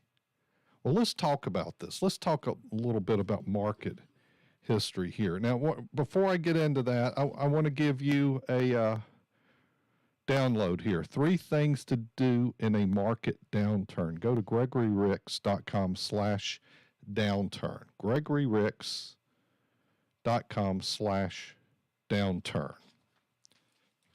So let's talk a little bit about history here. So, some of the things there's risks. What are the known risks? That's one of our concerns. Known risk. Every 10 years, no, back up. Every 2 years, we get a 10% correction, kind of as an expectation you should plan for. Every decade, every 10 years, somewhere in there, you're getting probably a 20% or more downturn. That doesn't mean it's going to finish up for the year or down for the year as a result of those impacts. So it doesn't mean you're going to have a year that's going to be 20% off, but you can have that happen during the year, and at the end, it may result in less. Could we potentially have one of those years? Yeah. The S&P is down 17.6% for the year. And I'm getting that number from BTN Research, but you could go to any of the indices websites and look up those numbers. Yahoo Finance as well, and look at that simple site to go to. So when we kind of know, and somewhere thereabout, we're probably having a larger downturn. I'm going to give you some stats from a great book here you probably should read. If not, I'm going to give you a lot of principles when you come into the office and work with our team, because it is a team concept there. Stocks have lost a third of their value at least 12 times in the past 170 years. It just seems like it happens more often. of late, meaning we have a big downturn during the year, but did the market close down that much? No. So, but we're talking about the market closing down for the year off that much. But here's one of my concerns for you. Let's go back to 2000, and we're talking about the S&P 500, and I'm getting these numbers from, and I'm basically using data from Vanguard S&P 500 Index Returns, VFINX. And where we look at, and let's just kind of run through this. If we look at the return for 2000, it was minus 9.06%. 2001, it was minus 12.02%. In 2002, it was minus 22.15%. And then 2003, it was up 28.5%. So you had 3 consecutive negative years starting with 2000. Let's translate that to dollars. If you had put $1 million to work at the end of the first 3 years, your $1 million would be down to $622,870. That fourth year I mentioned in 2003, where the market was up 28.5%, well, that got you back to $800,388. What would you have done in that situation? Surely, I hope all your money's not in that for that reason. That's why you should put all your money in stocks. In 2004, it was up 10.74%, so you got back to $886,350. Then in 2005, it was up 4.7. 2006, up 15.6. 2007, up 5.39. So now you've gotten above water at the end of 2007. You're back above $1 million. You've got $1.31 million. Then get what year's next? 2008. Yeah. There's that. A third of market value was erased. The S&P, this Vanguard S&P 500 fund was down 37.02%. That $1.131 million is now $712,775. I hope that wasn't all of your money. Hope that was just part of it there. But look, and then it got on a run. That next year, 2009, it's at 26.49%. You're back to 901,000. And next year, 14.91. Now you're back to $1 million. 10 years in, you started this investment in 2000, and year 2010, you're at $1,036,000. Not a lot of gain, huh? But if we look at that run, when was the next negative year after 2008? 2018. Most people say, well, that was a good year. Yeah, until the end of the year, it erased the gains for the year. But in 2018, this account was off 4.52%. But look where you're at, $2,414,000. You've more than doubled the assets in an 18-year span. But what I'm getting at here is we had one negative year in that 10-year period. Was there some corrections and adjustment along the way? Yeah, but you basically had positive years for a long run. So in 2019, this account was up 31.33%, 2020 up 18.25%, and 2021 up 28.53%. Here's part of the psychology. I think investors are just used to it always finishing up, and now they're worried that it's not, and it's probably not going to finish up for this year. But that's why we got to let the year play out. But that $1 million that you put in 2000 with these up and downs in 2021 finished up at $4,819,502. And this year we're off 17.6%. That takes you to $3,971,269.65 based on the losses as of Friday, June 10th through the year. So what I'm going to take you through when we come back, so we kind of looked at the S&P 500 index fund with Vanguard. We're going to look at a bond fund in comparison, and we're going to talk about fixed indexed annuities. I want to get across to you sequence of returns, why it's important to diversify, so you have something always moving in your favor. And your investment money, you got to have tolerance so you don't interrupt the compounding. I'm going to give you some more. We'll be back in a few minutes. This is Winning at Life.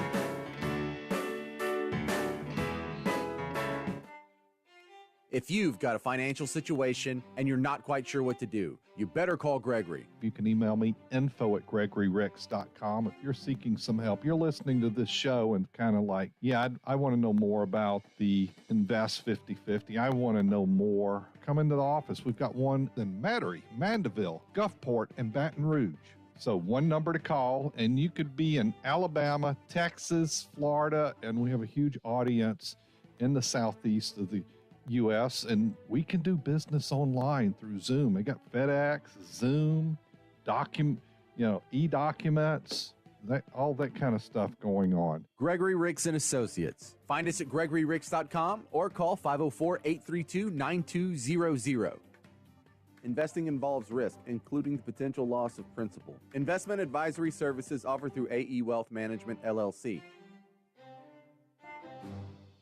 Mosquitoes. We know them as flying, blood-sucking pests, but did you know that mosquitoes are actually highly intelligent? They can smell human breath, our sweat helps them choose their next meal, and they use our body heat to find just the right place to bite. Outsmart mosquitoes with help from Mosquito Joe. Mosquito Joe has this time-release capsule that they spray that slowly releases its mosquito death over a course of a month. NewOrleans.MosquitoJoe.com. NewOrleans.MosquitoJoe.com. Ask Gregory is a financial podcast from the guys who bring you Winning at Life with Gregory Ricks. Something that's come up is, if you're not at your old job, maybe your 401k shouldn't be either. But do you really know why we say that? Ask Gregory is our new podcast with financial topics broken down into specific little chunks. So if you have a financial situation or you just want to learn more about money, ask Gregory. Find the Ask Gregory podcast on the Winning at Life app or wherever you get podcasts. Investment advisory services offered through AE Wealth Management, LLC. The firm is not affiliated with the U.S. government or any government agency. The Ricks Report with Gregory Ricks. You know, one of the things I get questions about often is about investing. Hey, I've got some money. What should I do? Where should I put it? I'll ask next, how much money are we talking about? Well, yeah, I've got $5,000 to invest. So where should I go with it? And then the next question would be, is that emergency money? Do you have another account with emergency money in that? And a lot of times the answer is no. Then my next point would be, that sure sounds like emergency money. And you need to have that before you go elsewhere, saving or investing. Winning at Life with Gregory Ricks, Saturday mornings at 10 on News Talk 99.5 WRNO. Find us on the Winning at Life app or gregoryricks.com. Investment advisory services offered through AE Wealth Management, LLC. 'Cause you make me wanna pull this truck to the side of the road, slide on over, let me hold you close and tell you everything I'm thinking. Hop on out and let the tailgate fall. Hey everyone, thanks for joining us today. A little bit about me, financial advisor, wealth advisor, Gregory Ricks and Associates, a Total Wealth Authority. We have a great team of people that help you through the guided planning system process. I've been doing this for decades, and essentially we help people every day.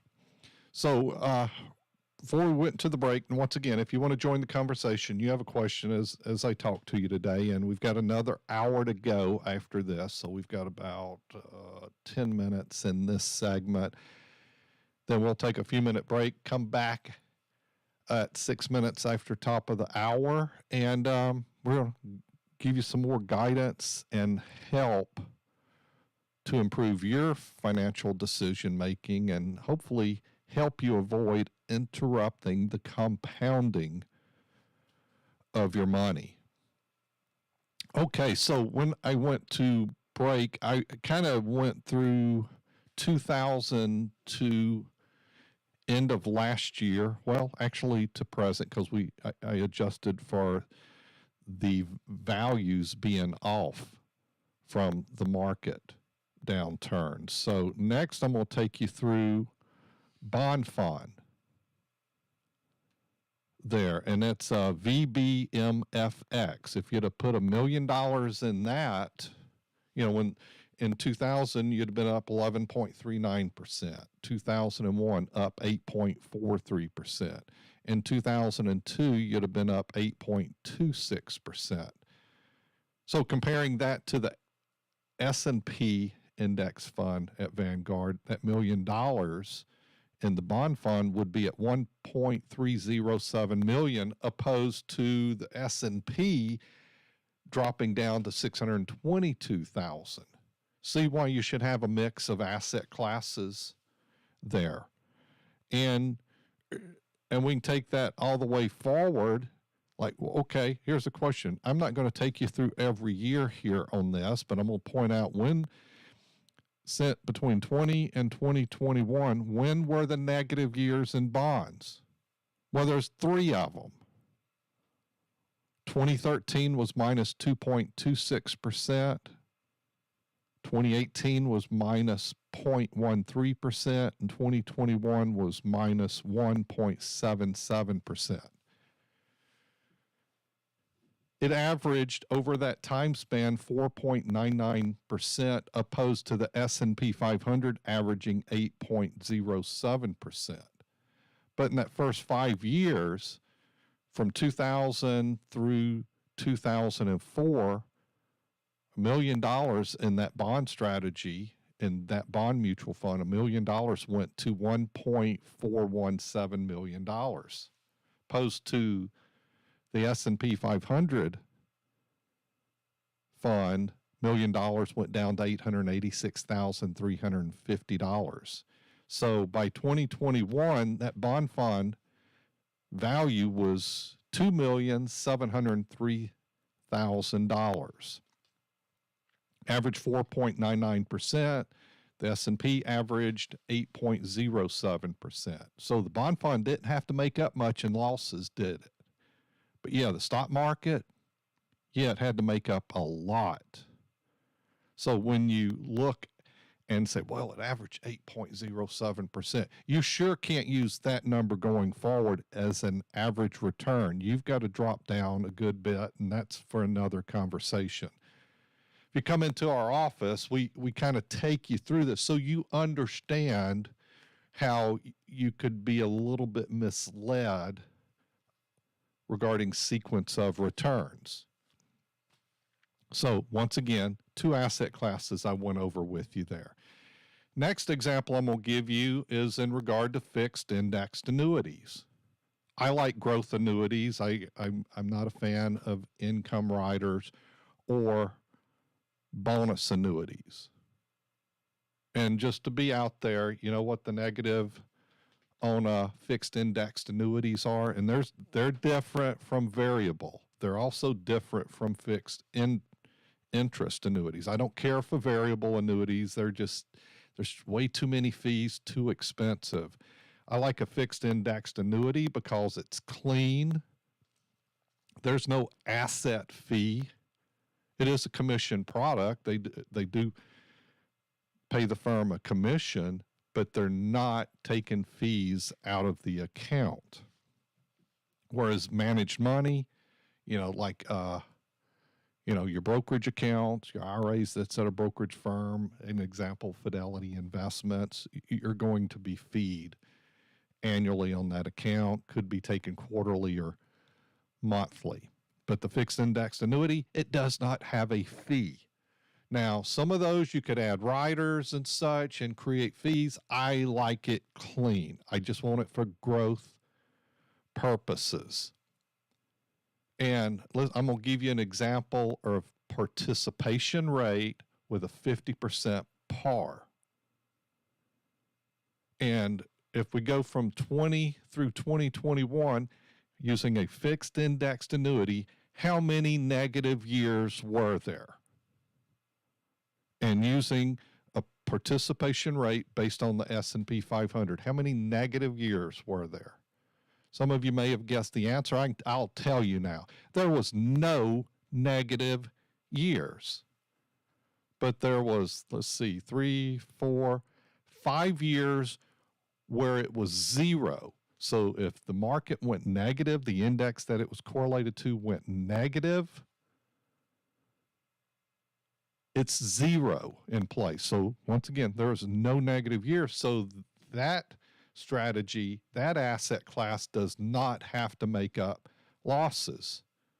And if you were using a 50% participation rate as an example, and those rates adjust each year. Some years could be less, some could be a little bit more, but just hypothetically speaking, simplicity, you use a 50% par rate, which means you're only getting half of the upside of the market. So if the market made, if the S&P was up 10%, then you're getting 5% as an example.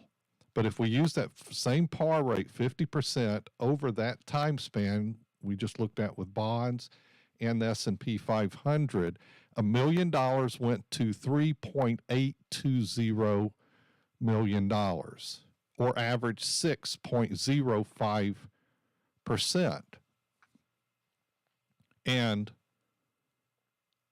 is the par rate fixed index annuity negative this year? No, because the S&P is negative, bonds are negative, but the fixed index, well, it's at zero because there's no gain and it doesn't suffer losses. So let's go back and something I left out on the bonds. The bonds, that bond fund is off 10% this year. I said, well, that's not good. That's like the most since 2000. Yeah, it is. But it's off less than the S&P 500. So where that S&P 500 fund with Vanguard, I showed you that it's at $3.971 million. The bond fund would be off about $270,000.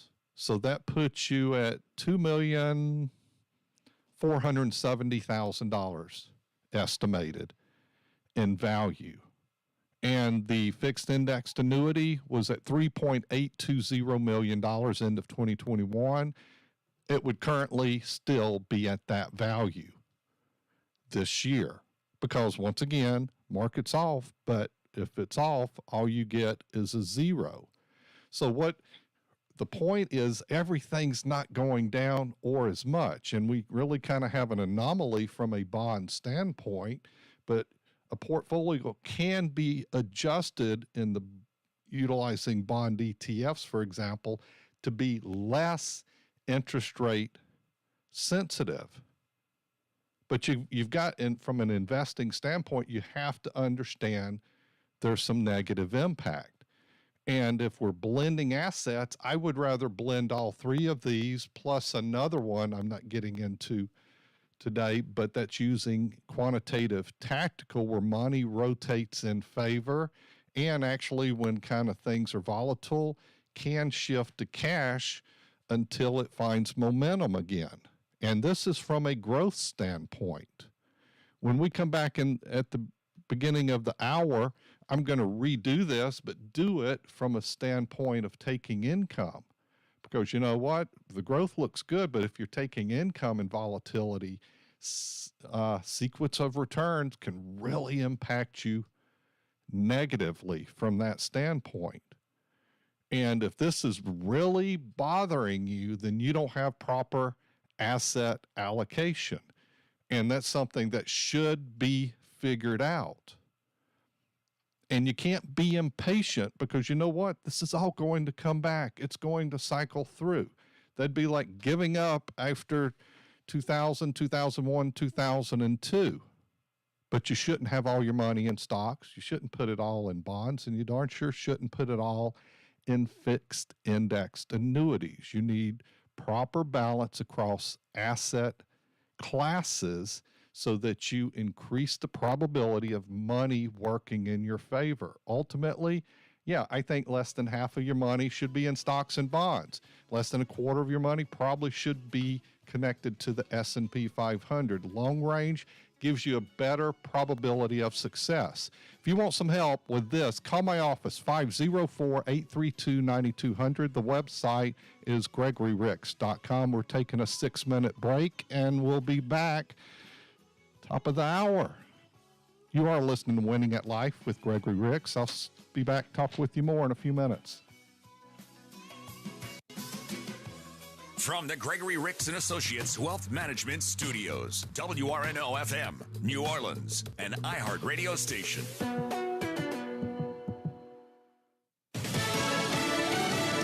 A nationwide call for tougher gun laws.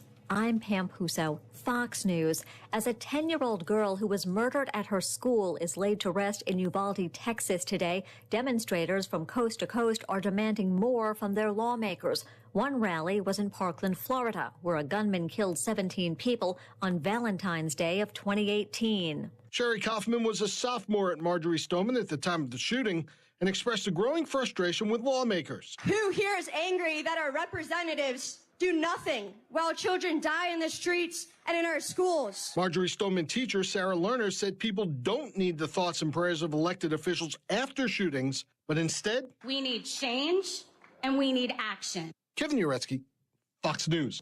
President Biden is a gun owner, but he doesn't believe the Second Amendment is absolute. During a fundraiser last night, he told reporters and donors in California that he owns 2 shotguns. He also said he does not support arming teachers.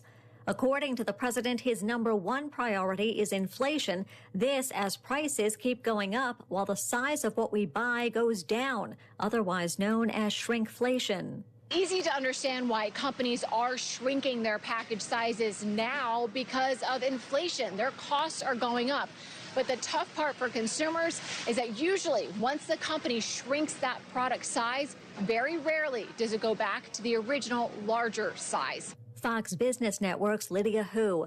The price for a gallon of gas has never been higher. AAA has the national average at just over $5. For 15 straight days, the cost of gasoline has risen, and the price of a gallon is nearly $2 more than it was a year ago. America's listening to Fox News.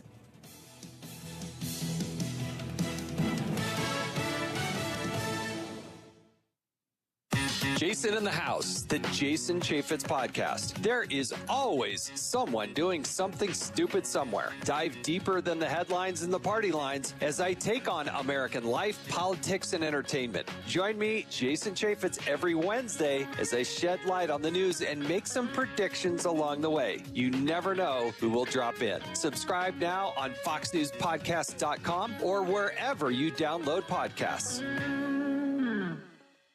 Connect to Fox News Audio on the Fox News app. Listen to hear your favorite hosts like Brian Kilmeade, Jimmy Fallon, and Guy Benson standing up for what's right, live and via podcast. Just click listen, then swipe right and hear the latest news updates on your time. And scroll down to hear the latest podcasts from Fox News. And it's even easier to listen in the car with Apple CarPlay and Android Auto. Get programming alerts and notifications. Fox News Audio is on the Fox News app. The voices America trusts. Download it now. Indiscriminate shelling by Russian forces is ripping apart villages in eastern Ukraine, forcing thousands to flee. In the war in the east, the shelling has really come to a war of attrition with heavy artillery fire on both sides. The problem for Ukraine is that Russian artillery is much heavier, as many as 60,000 rounds fired, 60,000 shells every day. Ukraine firing back just about 1/10 that amount. They are using older Soviet-era artillery pieces, so it's going to take some time for Western artillery to get on the scene there and for Ukrainian soldiers to be trained. Fox's Steve Harrigan. The British government says Russia is likely using missiles that weigh 6 tons because they're running short of more modern weapons. Amid stalled nuclear negotiations, North Korea continues to build up arms. The rogue regime has fired off a number of missiles recently, and it's believed the North could soon conduct a nuclear test. A fatal fireworks accident is under investigation in North Carolina. Firefighters in North Carolina Friday responded to a brush fire at a farm in the town of LaGrange. Lenoir County Emergency Services Director Murray Stroud reported that fields were being burned off on the farm. Upon arrival, firefighters could see the flames approaching a shipping container. The property owner told the department that there were fireworks stored inside of it. He was trying to extinguish those flames himself when the container suddenly exploded, killing the property owner instantly. 3 firefighters were injured. One of them is now in critical condition. Karen McHugh, Fox News. A fan of the New York Rangers is no longer welcome at their home stadium. James Anastasio was arrested after allegedly sucker punching a hockey fan from the opposing team. Pam Huso, Fox News. Ask Gregory is a financial podcast from the guys who bring you Winning at Life with Gregory Ricks. Something that's come up on the show over the last 10 years is that if you're not at your old job, maybe your 401k shouldn't be either. But do you really know why we say that? It's a funny thing. We put a few $100 in our 401k every month. It ends up to be thousands of dollars every year, hundreds of thousands of dollars over our career, and you don't really know that much about it. How do you invest it? How do you diversify? What do you buy? What do you avoid? You've got a financial situation and you're not quite sure what to do. Ask Gregory. Ask Gregory is our new podcast with these financial topics broken down into specific little chunks. So if you have a financial situation or you just want to learn more about money, ask Gregory. Find the Ask Gregory podcast on the Winning at Life app or wherever you get podcasts. Investment advisory services offered through AE Wealth Management, LLC. The firm is not affiliated with the U.S. government or any government agency.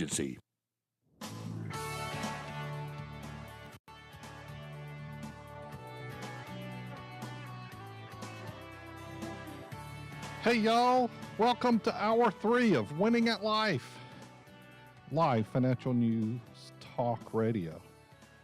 Yeah, for new listeners joining this hour, this is Hour 3. We start every Saturday at 10 and roll till 1 o'clock. Live financial news talk radio. We're here to help you improve your financial decision making. Magic of the show. You, the listener.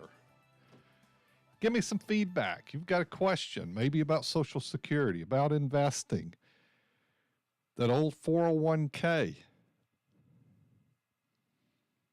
credit cards, estate planning. We're pretty versed. Some of the core areas we help people with in my day job at Gregory Ricks and Associates, a Total Wealth Authority. I've been doing this a long time. I'm decades in on helping people make better decisions, guidance and advising. And the show here, from a standpoint, I'll put it this way. I'm giving you guidance. I don't know you yet. And if you come in the office, well, that can be advice because that's the proper setting for that. But here, we give you some help, share with you thoughts, teach you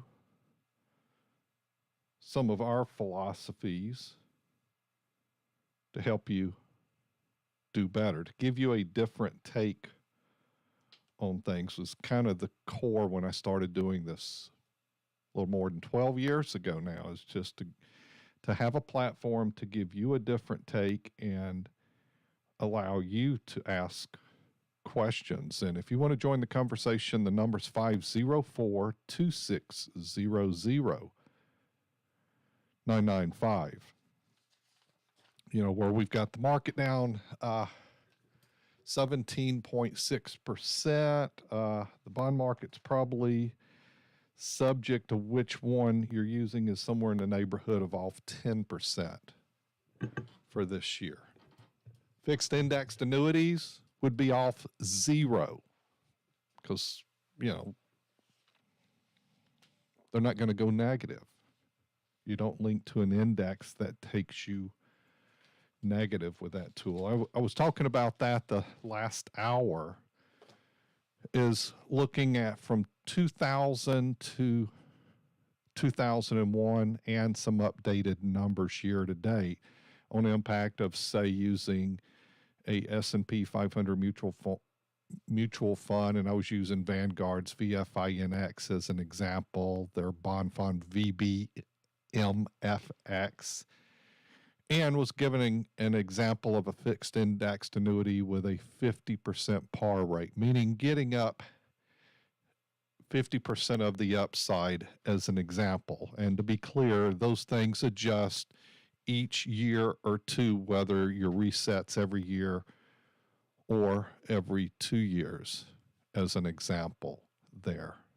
Of course, market accounts like mutual funds have typically average mutual fund fee probably is 1%, could have a management or advisor fee on top of that. Fixed index annuities, in my example, have no account fee. That's one reason I like those as an asset class there. So I'll kind of give you a recap in case we've got new listeners here, but my purpose is talking about and at the core, the Invest 50/50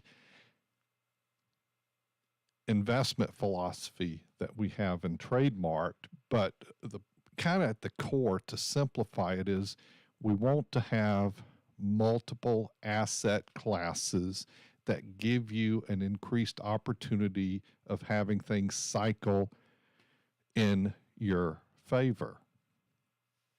So once again, if you'd like to join the conversation here, it's 504-260-0995. In my day job, I'm a wealth advisor, CEO, founder of Gregory Ricks and Associates, a total wealth authority. I'm going to go through, let me give you some stats here. I've got this book, Psychology of Money. 33 recessions in the past 170 years. This is over on page 66 in that book. Past 170 years, we've had 33 recessions that lasted a cumulative 48 years. Does it take up, typically I think we have one coming, and it's probably, we're going to see it end of this year or next year, definitely, which, is recession. It's 2 negative quarters back to back. I think that's coming because inflation, people spending and going into credit, those surplus funds are evaporated. They're going to have to cut back if they're, because basically a third of all the people that work, a third across all income levels, live paycheck to paycheck. Yeah, guess what? They're getting squeezed right now with inflation and the adjustment, because if you're living paycheck to paycheck, you don't have margin, and that's not a way to live. Margin meaning you have a gap between your inflow and outflow, and that's a positive gap to mean you're spending less than you take in. If you don't have margin, then you can't save, and you can't save for the future. You can't have a work optional lifestyle if you don't save. The number of forecasters who predicted any of those recessions rounds to 0. How about that? The stock market fell more than 10% from a recent high at least 102 times. You hear me give that number, it's kind of what's a known risk. I think we have a 10% fall from a recent high every 2 years. Doesn't mean the year's going to finish up negative, but you're going to have that fall. Stocks lost a third of their value at least 12 times. So you can kind of see where I talk about us having a 20% or more reductions, kind of like it is every decade, roughly 10 years there. Did that really happen the past 10 years? Yeah, but the market didn't close down that much, but we've had that type of drop. And stocks have lost a third of their value at least 12 times. Annual inflation has exceeded 7% in the past, let me repeat it again. Annual inflation exceeded 7% in 20 separate years. Now 21 separate years. And the words economic pessimism appeared in newspapers at least 29,000 times, according to Google. Okay, so we're going to get back to looking at the kind of the market history since 2000, and we're going to talk about it if you're taking income. You're listening to Winning at Life with Gregory Ricks. Concerned about market volatility, rising inflation, higher taxes? How could it impact you? Make sure you're still on track to reach your financial goals and win at retirement. Wine, Wisdom, and Food with Gregory Ricks. Tuesday, June 14th or Wednesday, June 15th, 6:30 Fleming Steakhouse in Metairie. Reserve your seat now. 504-832-9200 or GregoryRiggs.com. Firm offers insurance services. Investment advisory services offered through AE Wealth Management, LLC. Where you at, Gumbo Nation? This is Dwayne Stein, and I'm a proud Yat.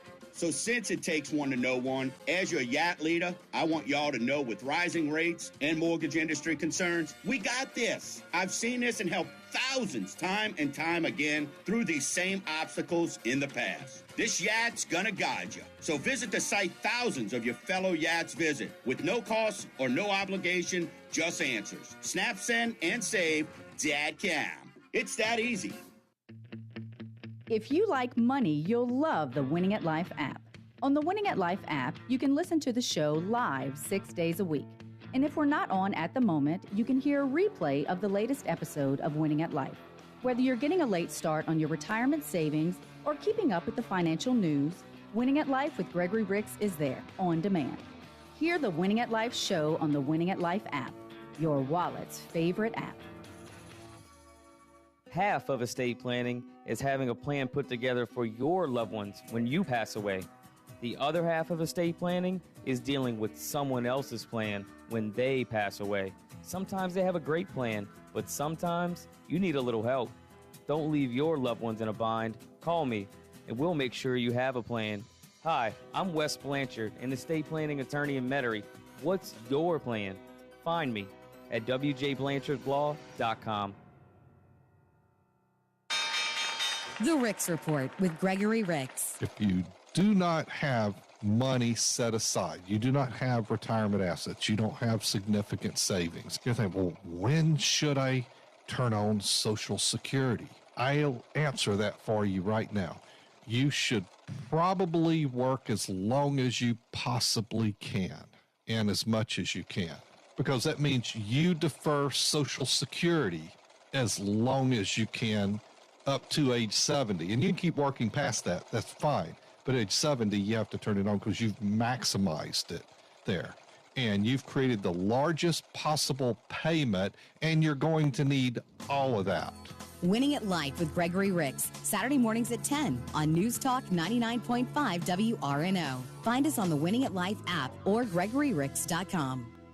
Investment advisory services offered through AE Wealth Management, LLC.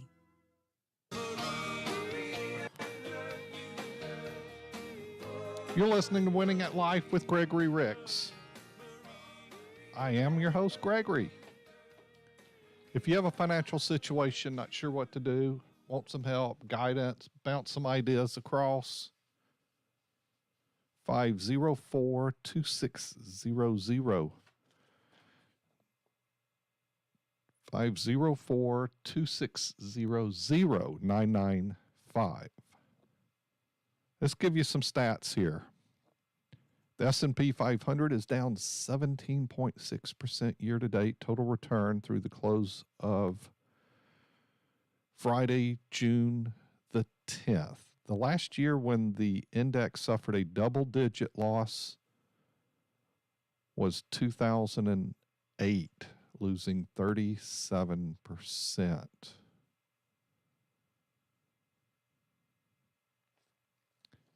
How about some other numbers here? Congressional Budget Office projects that the spending of the U.S. government for fiscal year 2023, the 12 months beginning October 1st of this year, will be, make sure I'm seeing this number right, it's a big one, $5.87 trillion, split between mandatory spending, which is 62.6%, and discretionary spending, 29.9%, and interest expense is 7.5% of projected spending. Source is the Congressional Budget Office. Here's another one, food for thought. I don't know that they're trying to become an all-electric society like it appears our government's trying to do. China is the number one importer of crude oil and the number two consumer of crude oil among all countries in the world. Energy Information Administration helped us with that. Here's some other stuff you need to be aware of. The Social Security Trust Fund, OASI, paid out $59.1 billion more than it received in 2021. Only the second time in the last 25 years that costs exceeded income. Well, let's talk more about Social Security. The projected 75-year shortfall in the Social Security Trust Fund has more than doubled in the last 10 years. The 2012 trustees report forecasted a $8.6 trillion present value shortfall between payroll taxes anticipated to be collected and projected benefits to be paid out over the next 75 years. The 2022 report released on June 2nd projected the present value shortfall at $20.4 trillion. Yeah, that's from the 2022 trustee report. Let's move on to one other. Medicare.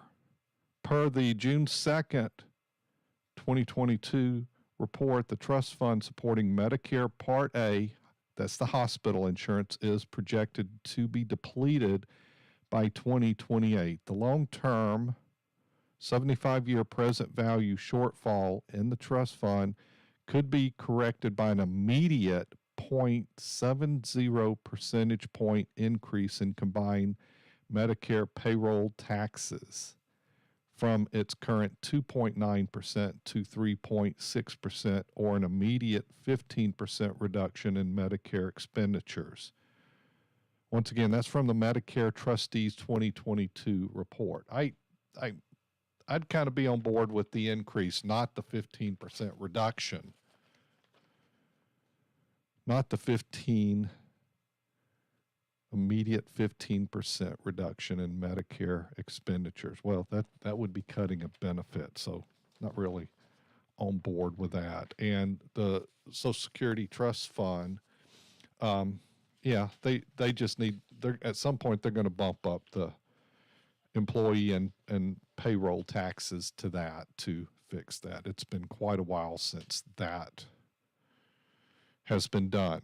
Okay, so I'm going to get back to what we were talking about earlier, is multiple asset classes, where we kind of talked about $1 million, for example, going into the S&P 500 Vanguard fund. Since 2000, average 8.7%. The Vanguard's bond fund, 4.99%. And the fixed indexed annuity, use an example of a 50% participation rate, meaning you're getting half of the upside of the index. No negative years on a fixed indexed annuity. The bond fund has went negative a few times over that span. And of course, you know, the S&P 500's negative now. And as a reminder, historically, 2000, it was off 9%. 2001, off 12%. 2002, finished the year off 22%. Each of those were negatives for the year ending.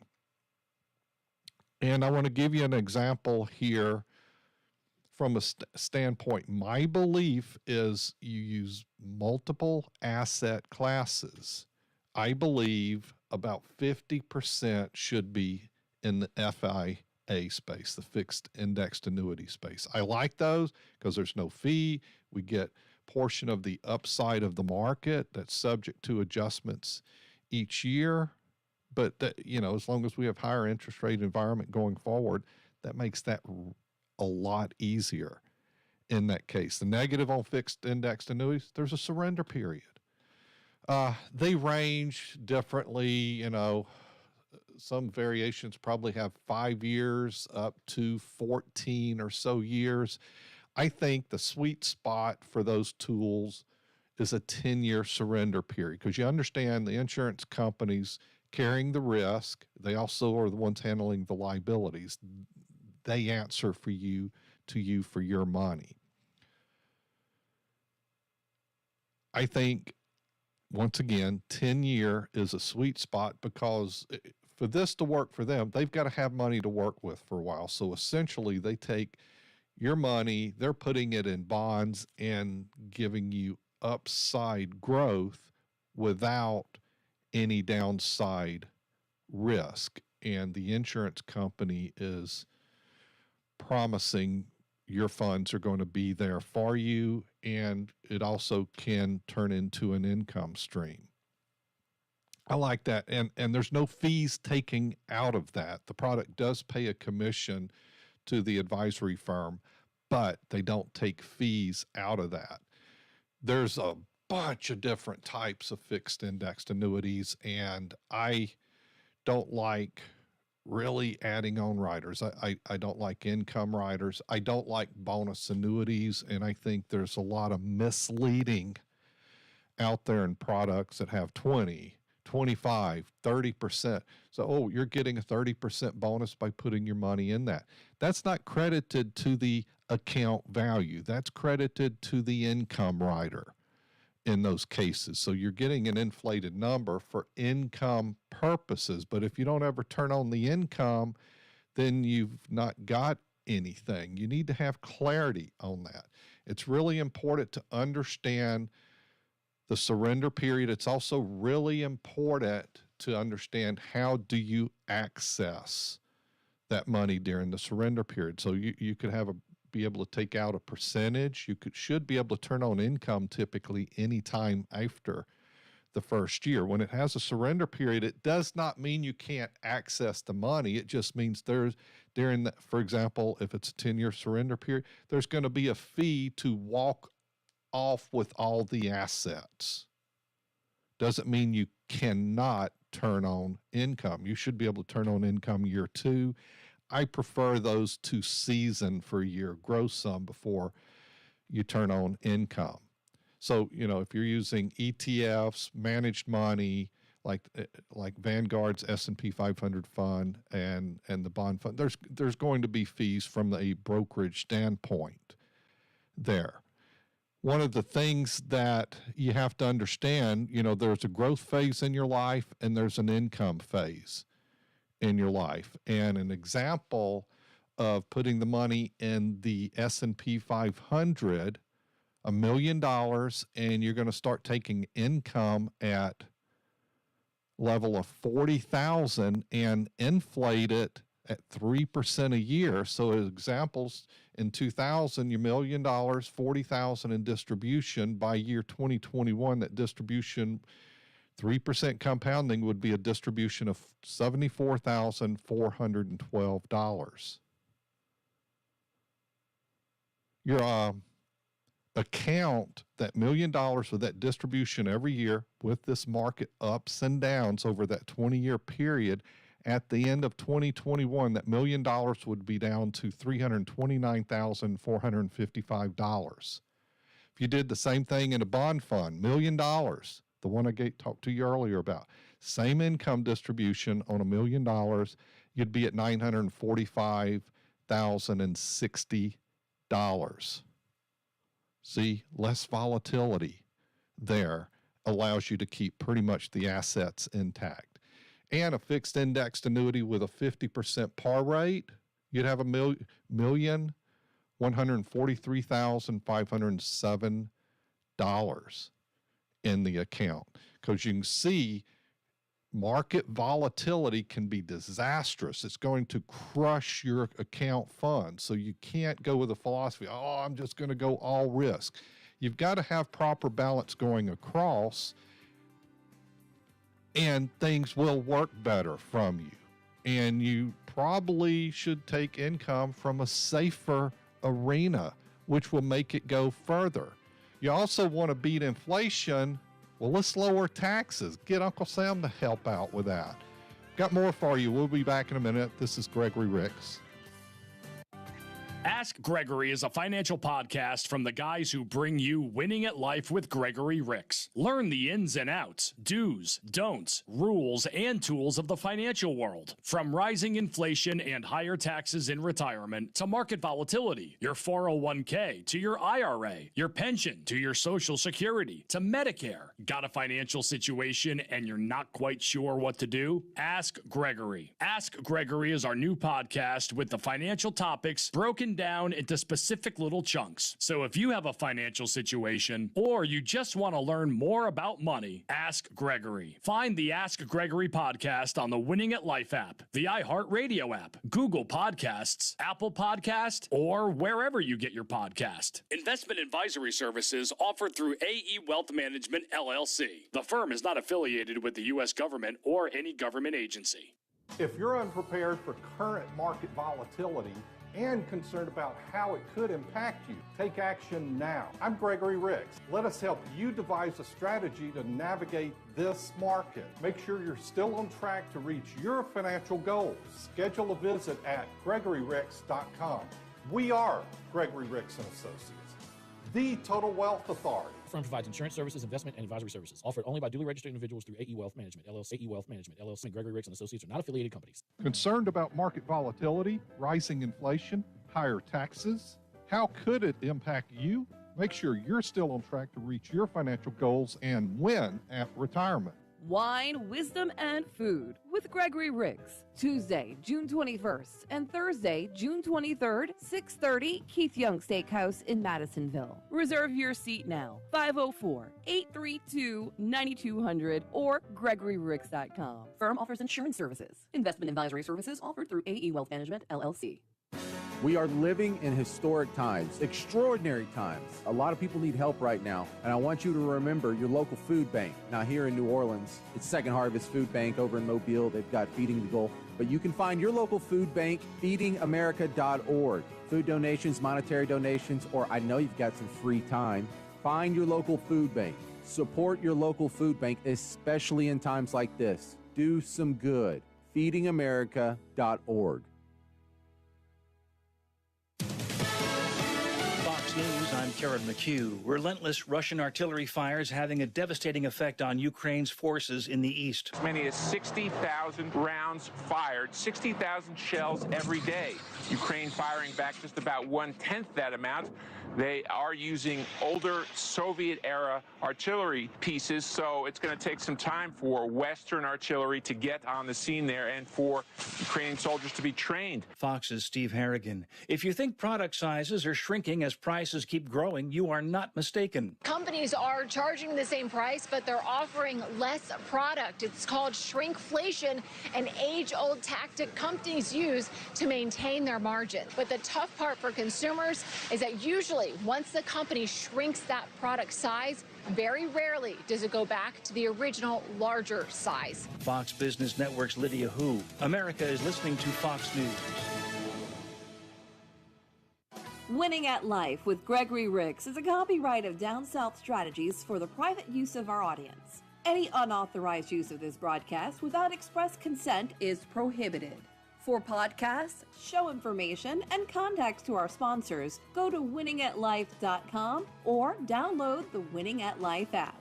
If you have a financial situation and you're not quite sure what to do, you better call Gregory.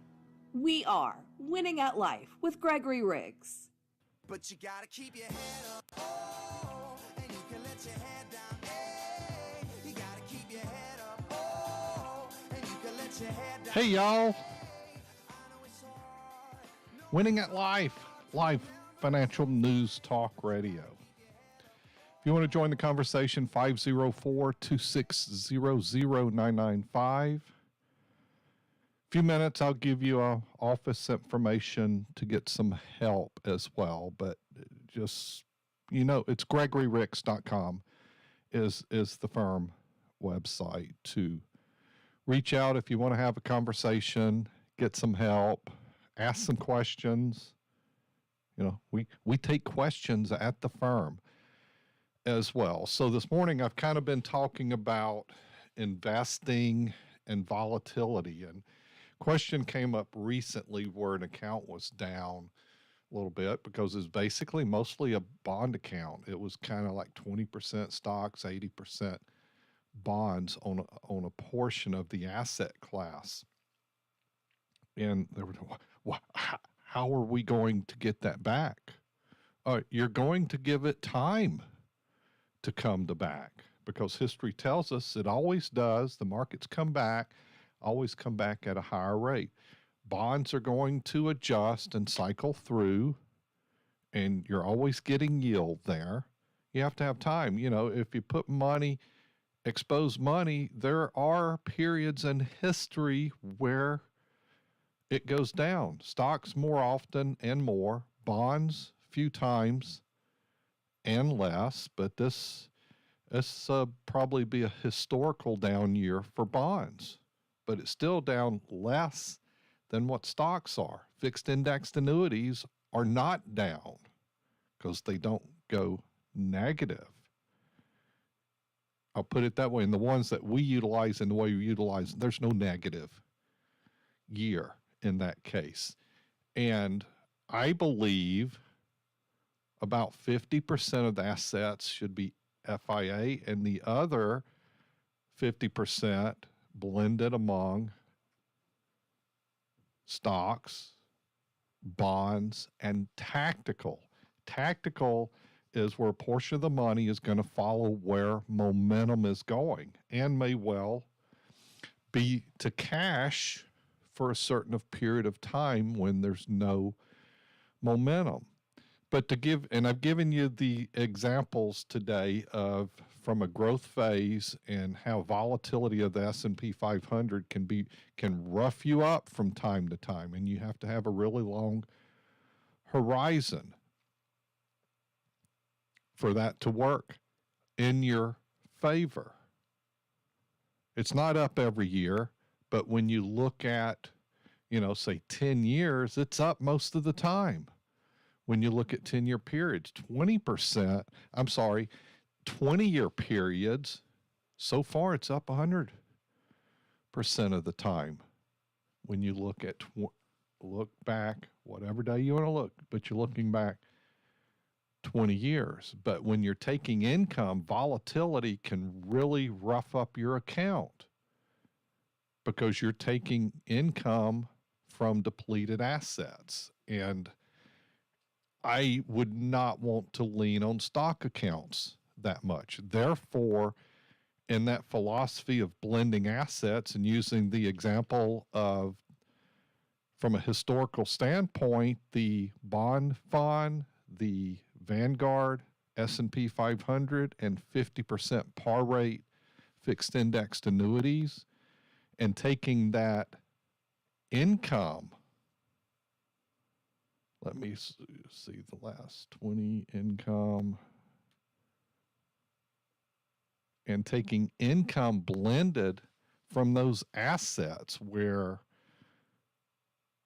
it pretty much hurt the S&P 500. But if you're taking that income, 50% of the income from the market side and 50% from the fixed index side at the end of 20 years, yeah, your $1 million is still intact from the blending, which is the objective.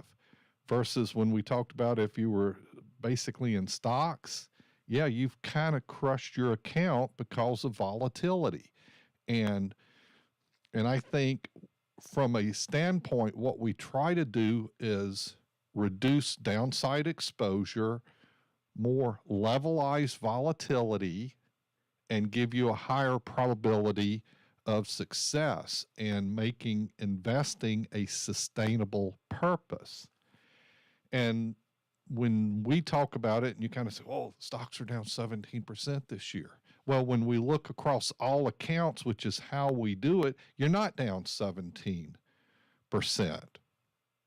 Think of it that way, because you're looking at all asset classes. And if that short-term reductions bother you, then you shouldn't be in stocks. Hey, you maybe shouldn't be in bonds either from a short-term standpoint. But knowing if we look long-term, you do want that growth. Okay, we've got to do it in such a way that we reduce downside exposure, we levelize volatility, and give you an increased probability for success going forward. And that's what we want to do, is have success going forward. So 5 ways to use the psychology of investing for profit. This is Matthew Partridge. You know, he states here in his article, one skill that separates good investors from bad investors and great investors from those who are merely good is the ability to understand the role that psychology plays in investing, with markets at least partially driven by fear and greed. Being aware of our own flaws and controlling your emotions can help you avoid bad investment decisions. It's kind of been my theme for today's show. What's more, recognizing the same flaws in others can also help alert you to investing opportunities created by market volatility.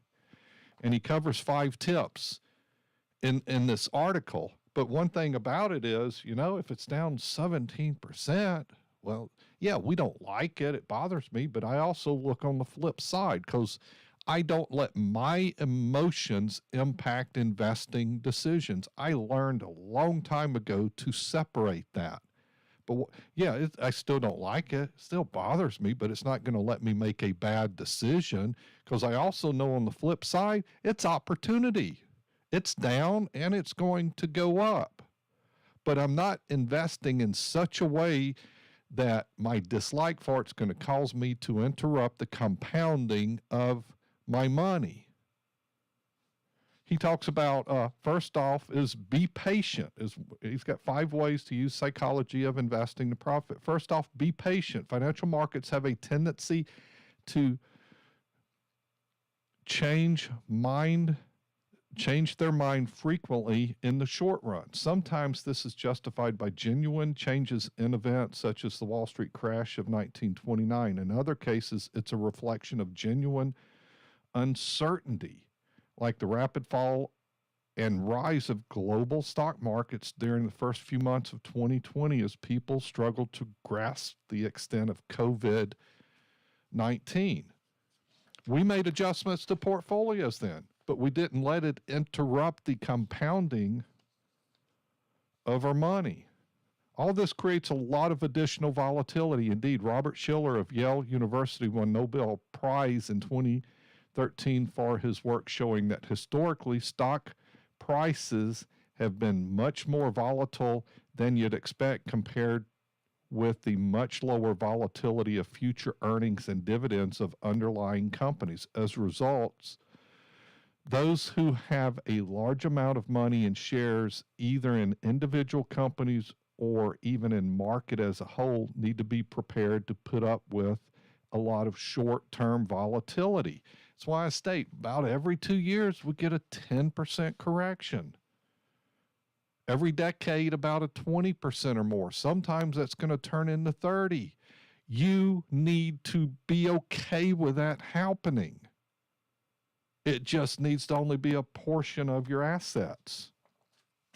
Number 2, don't chase your losses. Patiently feeding consistent amounts of money into the market as a whole is one thing, but when it comes to individual shares, it's a bad idea blindly to double down on losing investments, as all the evidence suggests that markets tend to have a lot of short-run momentum. Indeed, Elroy Dempson and Paul Marsh and Mike Stanton of London Business School have found that portfolio consisting of shares that have done best over the last 6 months would have beaten the wider market from 1900 to the end of 2020 in most developed country markets. The short-run momentum is why a lot of professional short-term traders live by the saying, cut your losses and let your winners run.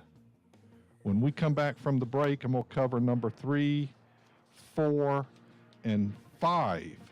And hopefully it gives you some help there with what's going on, and don't interrupt the compounding of your money. I am Gregory Ricks. We'll be right back in a few minutes. If you've got a financial situation and you're not quite sure what to do, you better call Gregory. I do a whole lot of reading daily, and man, some of the paths it takes me down, and next thing I know, I'm like, I feel like I hit a treasure trove of articles that were just connecting. I'd move from one to the next, and what I do with some of those that I think are really probably worth you taking a look at, I've got a news blog of stuff I read that gets posted. They probably add an article a day, but I read a lot more than that. Some of those I talk about on the show. This is serious stuff right here, but it's GregoryRicks.com, and go to the news blog tab to get a feel of what I look at. Gregory Ricks and Associates, 504-832-9200 or GregoryRicks.com. Investing involves risk, including the potential loss of principal. Investment advisory services offered through AE Wealth Management, LLC. When I was growing up, my mom relied on old wives' tales to get rid of outdoor bugs. One method included putting 2 pennies in a bag of water and hanging them throughout the backyard. And let's not forget Mom's go-to, the citronella candle, which never worked. It's the 20s. We have science and much more thorough ways to get rid of bugs. Call Mosquito Joe. Mosquito Joe has this time-release capsule that they spray that slowly releases their mosquito death over a course of a month. Because mosquitoes suck. NewOrleans.MosquitoJoe.com. Ask Gregory is a financial podcast from the guys who bring you Winning at Life with Gregory Ricks. Learn the ins and outs, do's, don'ts, rules, and tools of the financial world. So if you have a financial situation or you just want to learn more about money, ask Gregory. Find the Ask Gregory podcast on the Winning at Life app or wherever you get your podcast. Investment advisory services offered through AE Wealth Management, LLC. The firm is not affiliated with the U.S. government or any government agency. The Ricks Report with Gregory Ricks. At the core, I always tell people, I'm not here to make you rich. I'm here to make sure you don't run out of money, that you don't run out of income. That's how I look at my job. Over time, saving, making good decisions can make you rich. But what you have is, what is your core thing? Your core thing should be making money. And your core thing, you should set aside money to work elsewhere. It doesn't necessarily mean you have to put it to risk. You could put it to safety. But your core thing makes you money, or you tell me your core thing is the market, day trading, or gambling in the market. It shouldn't be. You should have a core thing that makes you money, and you peel some off for the future when you're done with your core. Winning at Life with Gregory Ricks, Saturday mornings at 10 on News Talk 99.5 WRNO. Find us on the Winning at Life app or GregoryRicks.com. Investment advisory services offered through AE Wealth Management, LLC.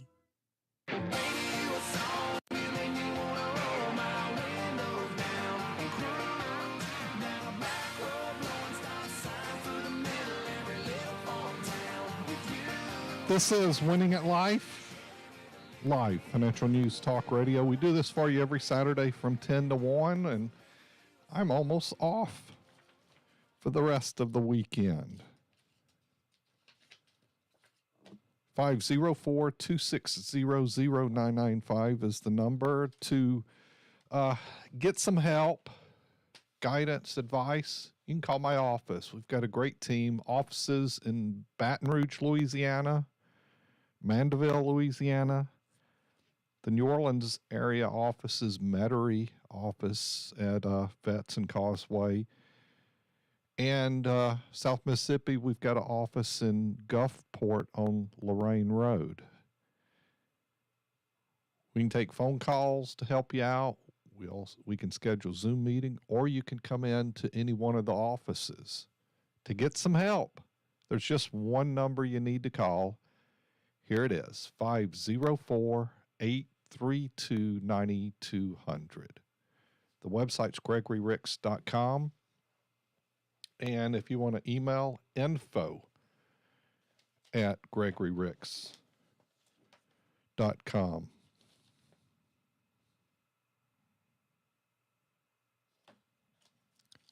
Yeah, I was just looking at a comment in this book by John Bogle, founder of Vanguard. He's just got a quote right here. If it's not consistent, well, life isn't always consistent. Indeed, it rarely is. You know, the market's not going to be consistent. But if you invest in a way of getting properly blended asset classes, you can have more consistency. You can have an increased probability of success.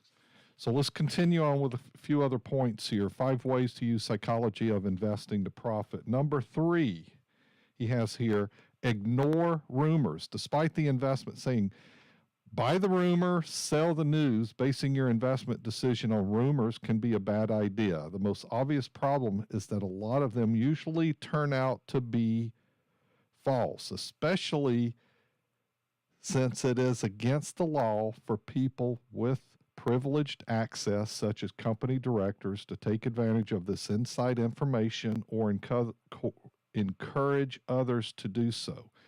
Insiders may have their own agendas in spreading rumors, such as trying to prop up the share price of a company. Rumors from people without any direct knowledge or only secondhand information are little better, as they may end up being misinformed or based on false information.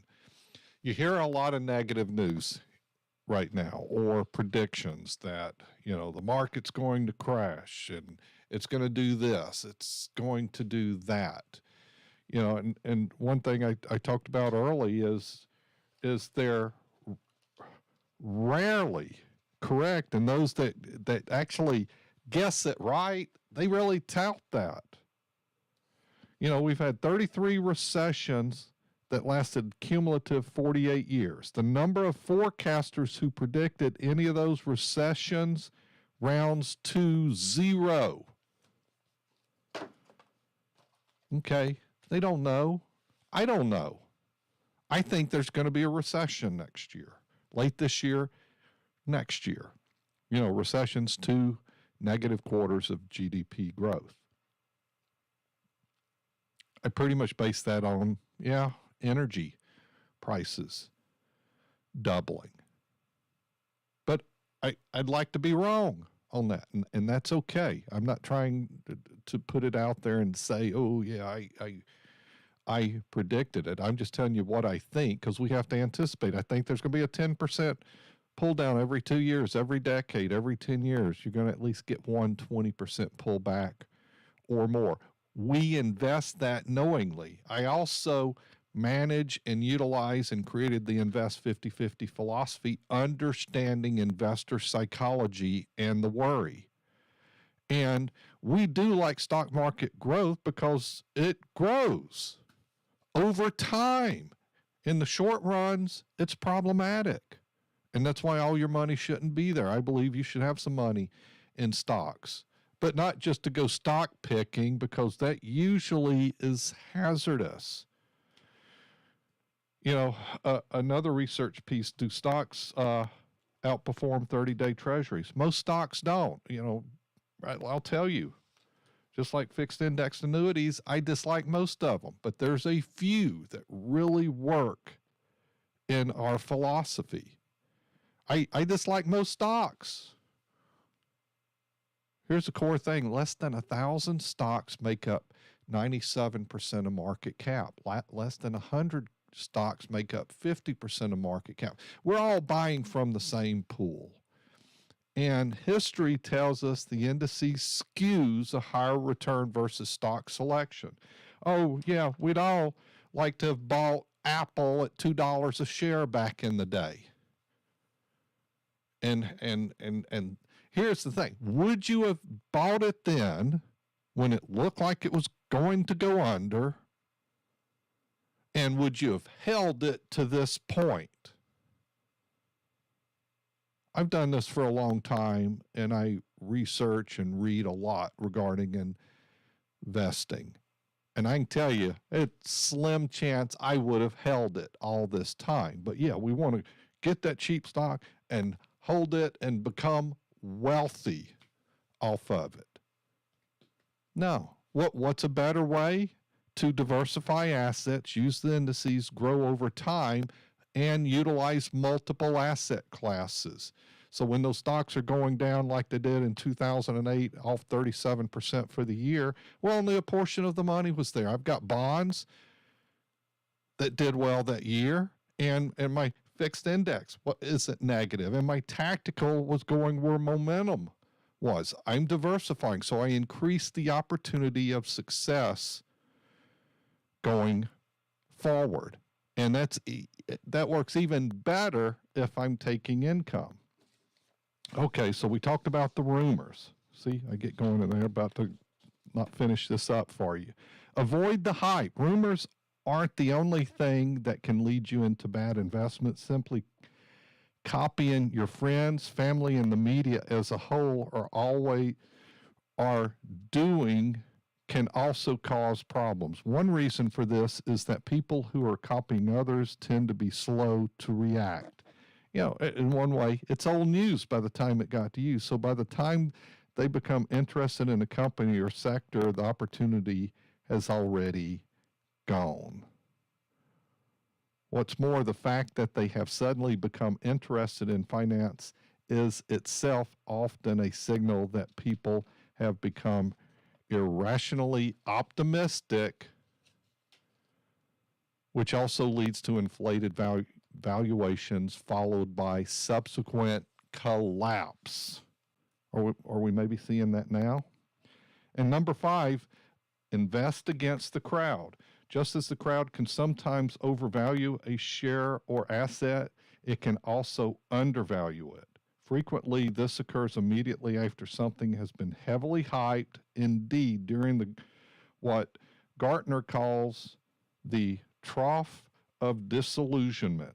People start to panic when their unrealistic expectations are not immediately met. Investors stop putting money into that sector, companies collapse, and the value of shares of those who remain plunge. For example, not only did Amazon shares lose more than 90% of their value between January 2000 and September of 2001, but many people also thought the firm might go bankrupt. Make good decisions going forward. If you need some help, call my office, Gregory Ricks and Associates, 504-832-9200. The website's gregoryricks.com. Hey, join us next Saturday at 10. See ya.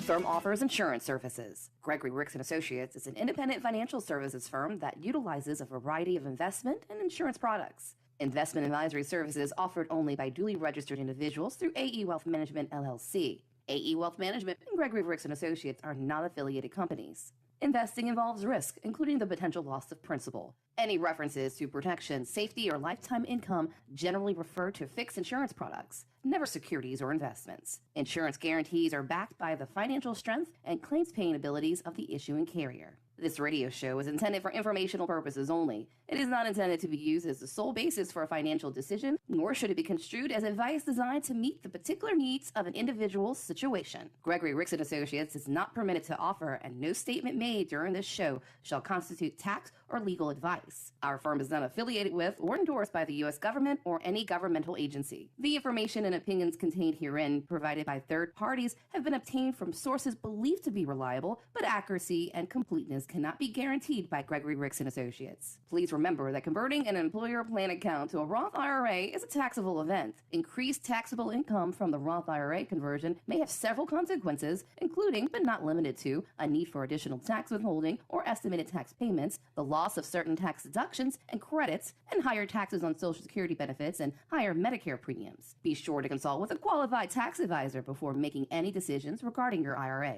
Neither AE Wealth Management nor advisors providing investment advisory services through AE Wealth Management recommend or facilitate the buying or selling of cryptocurrencies. Third parties and guests of the show are not affiliated with, nor do their opinions reflect those of Gregory Ricks and Associates or AE Wealth Management. AE Wealth Management provides services without regard to political affiliation, and the views of individual advisors are not necessarily the views of AE Wealth Management. We are Winning at Life with Gregory Ricks. WRNO FM, New Orleans, an iHeart radio station. Available everywhere on our free iHeart radio app. #1 for music, radio, and podcasts, all in one.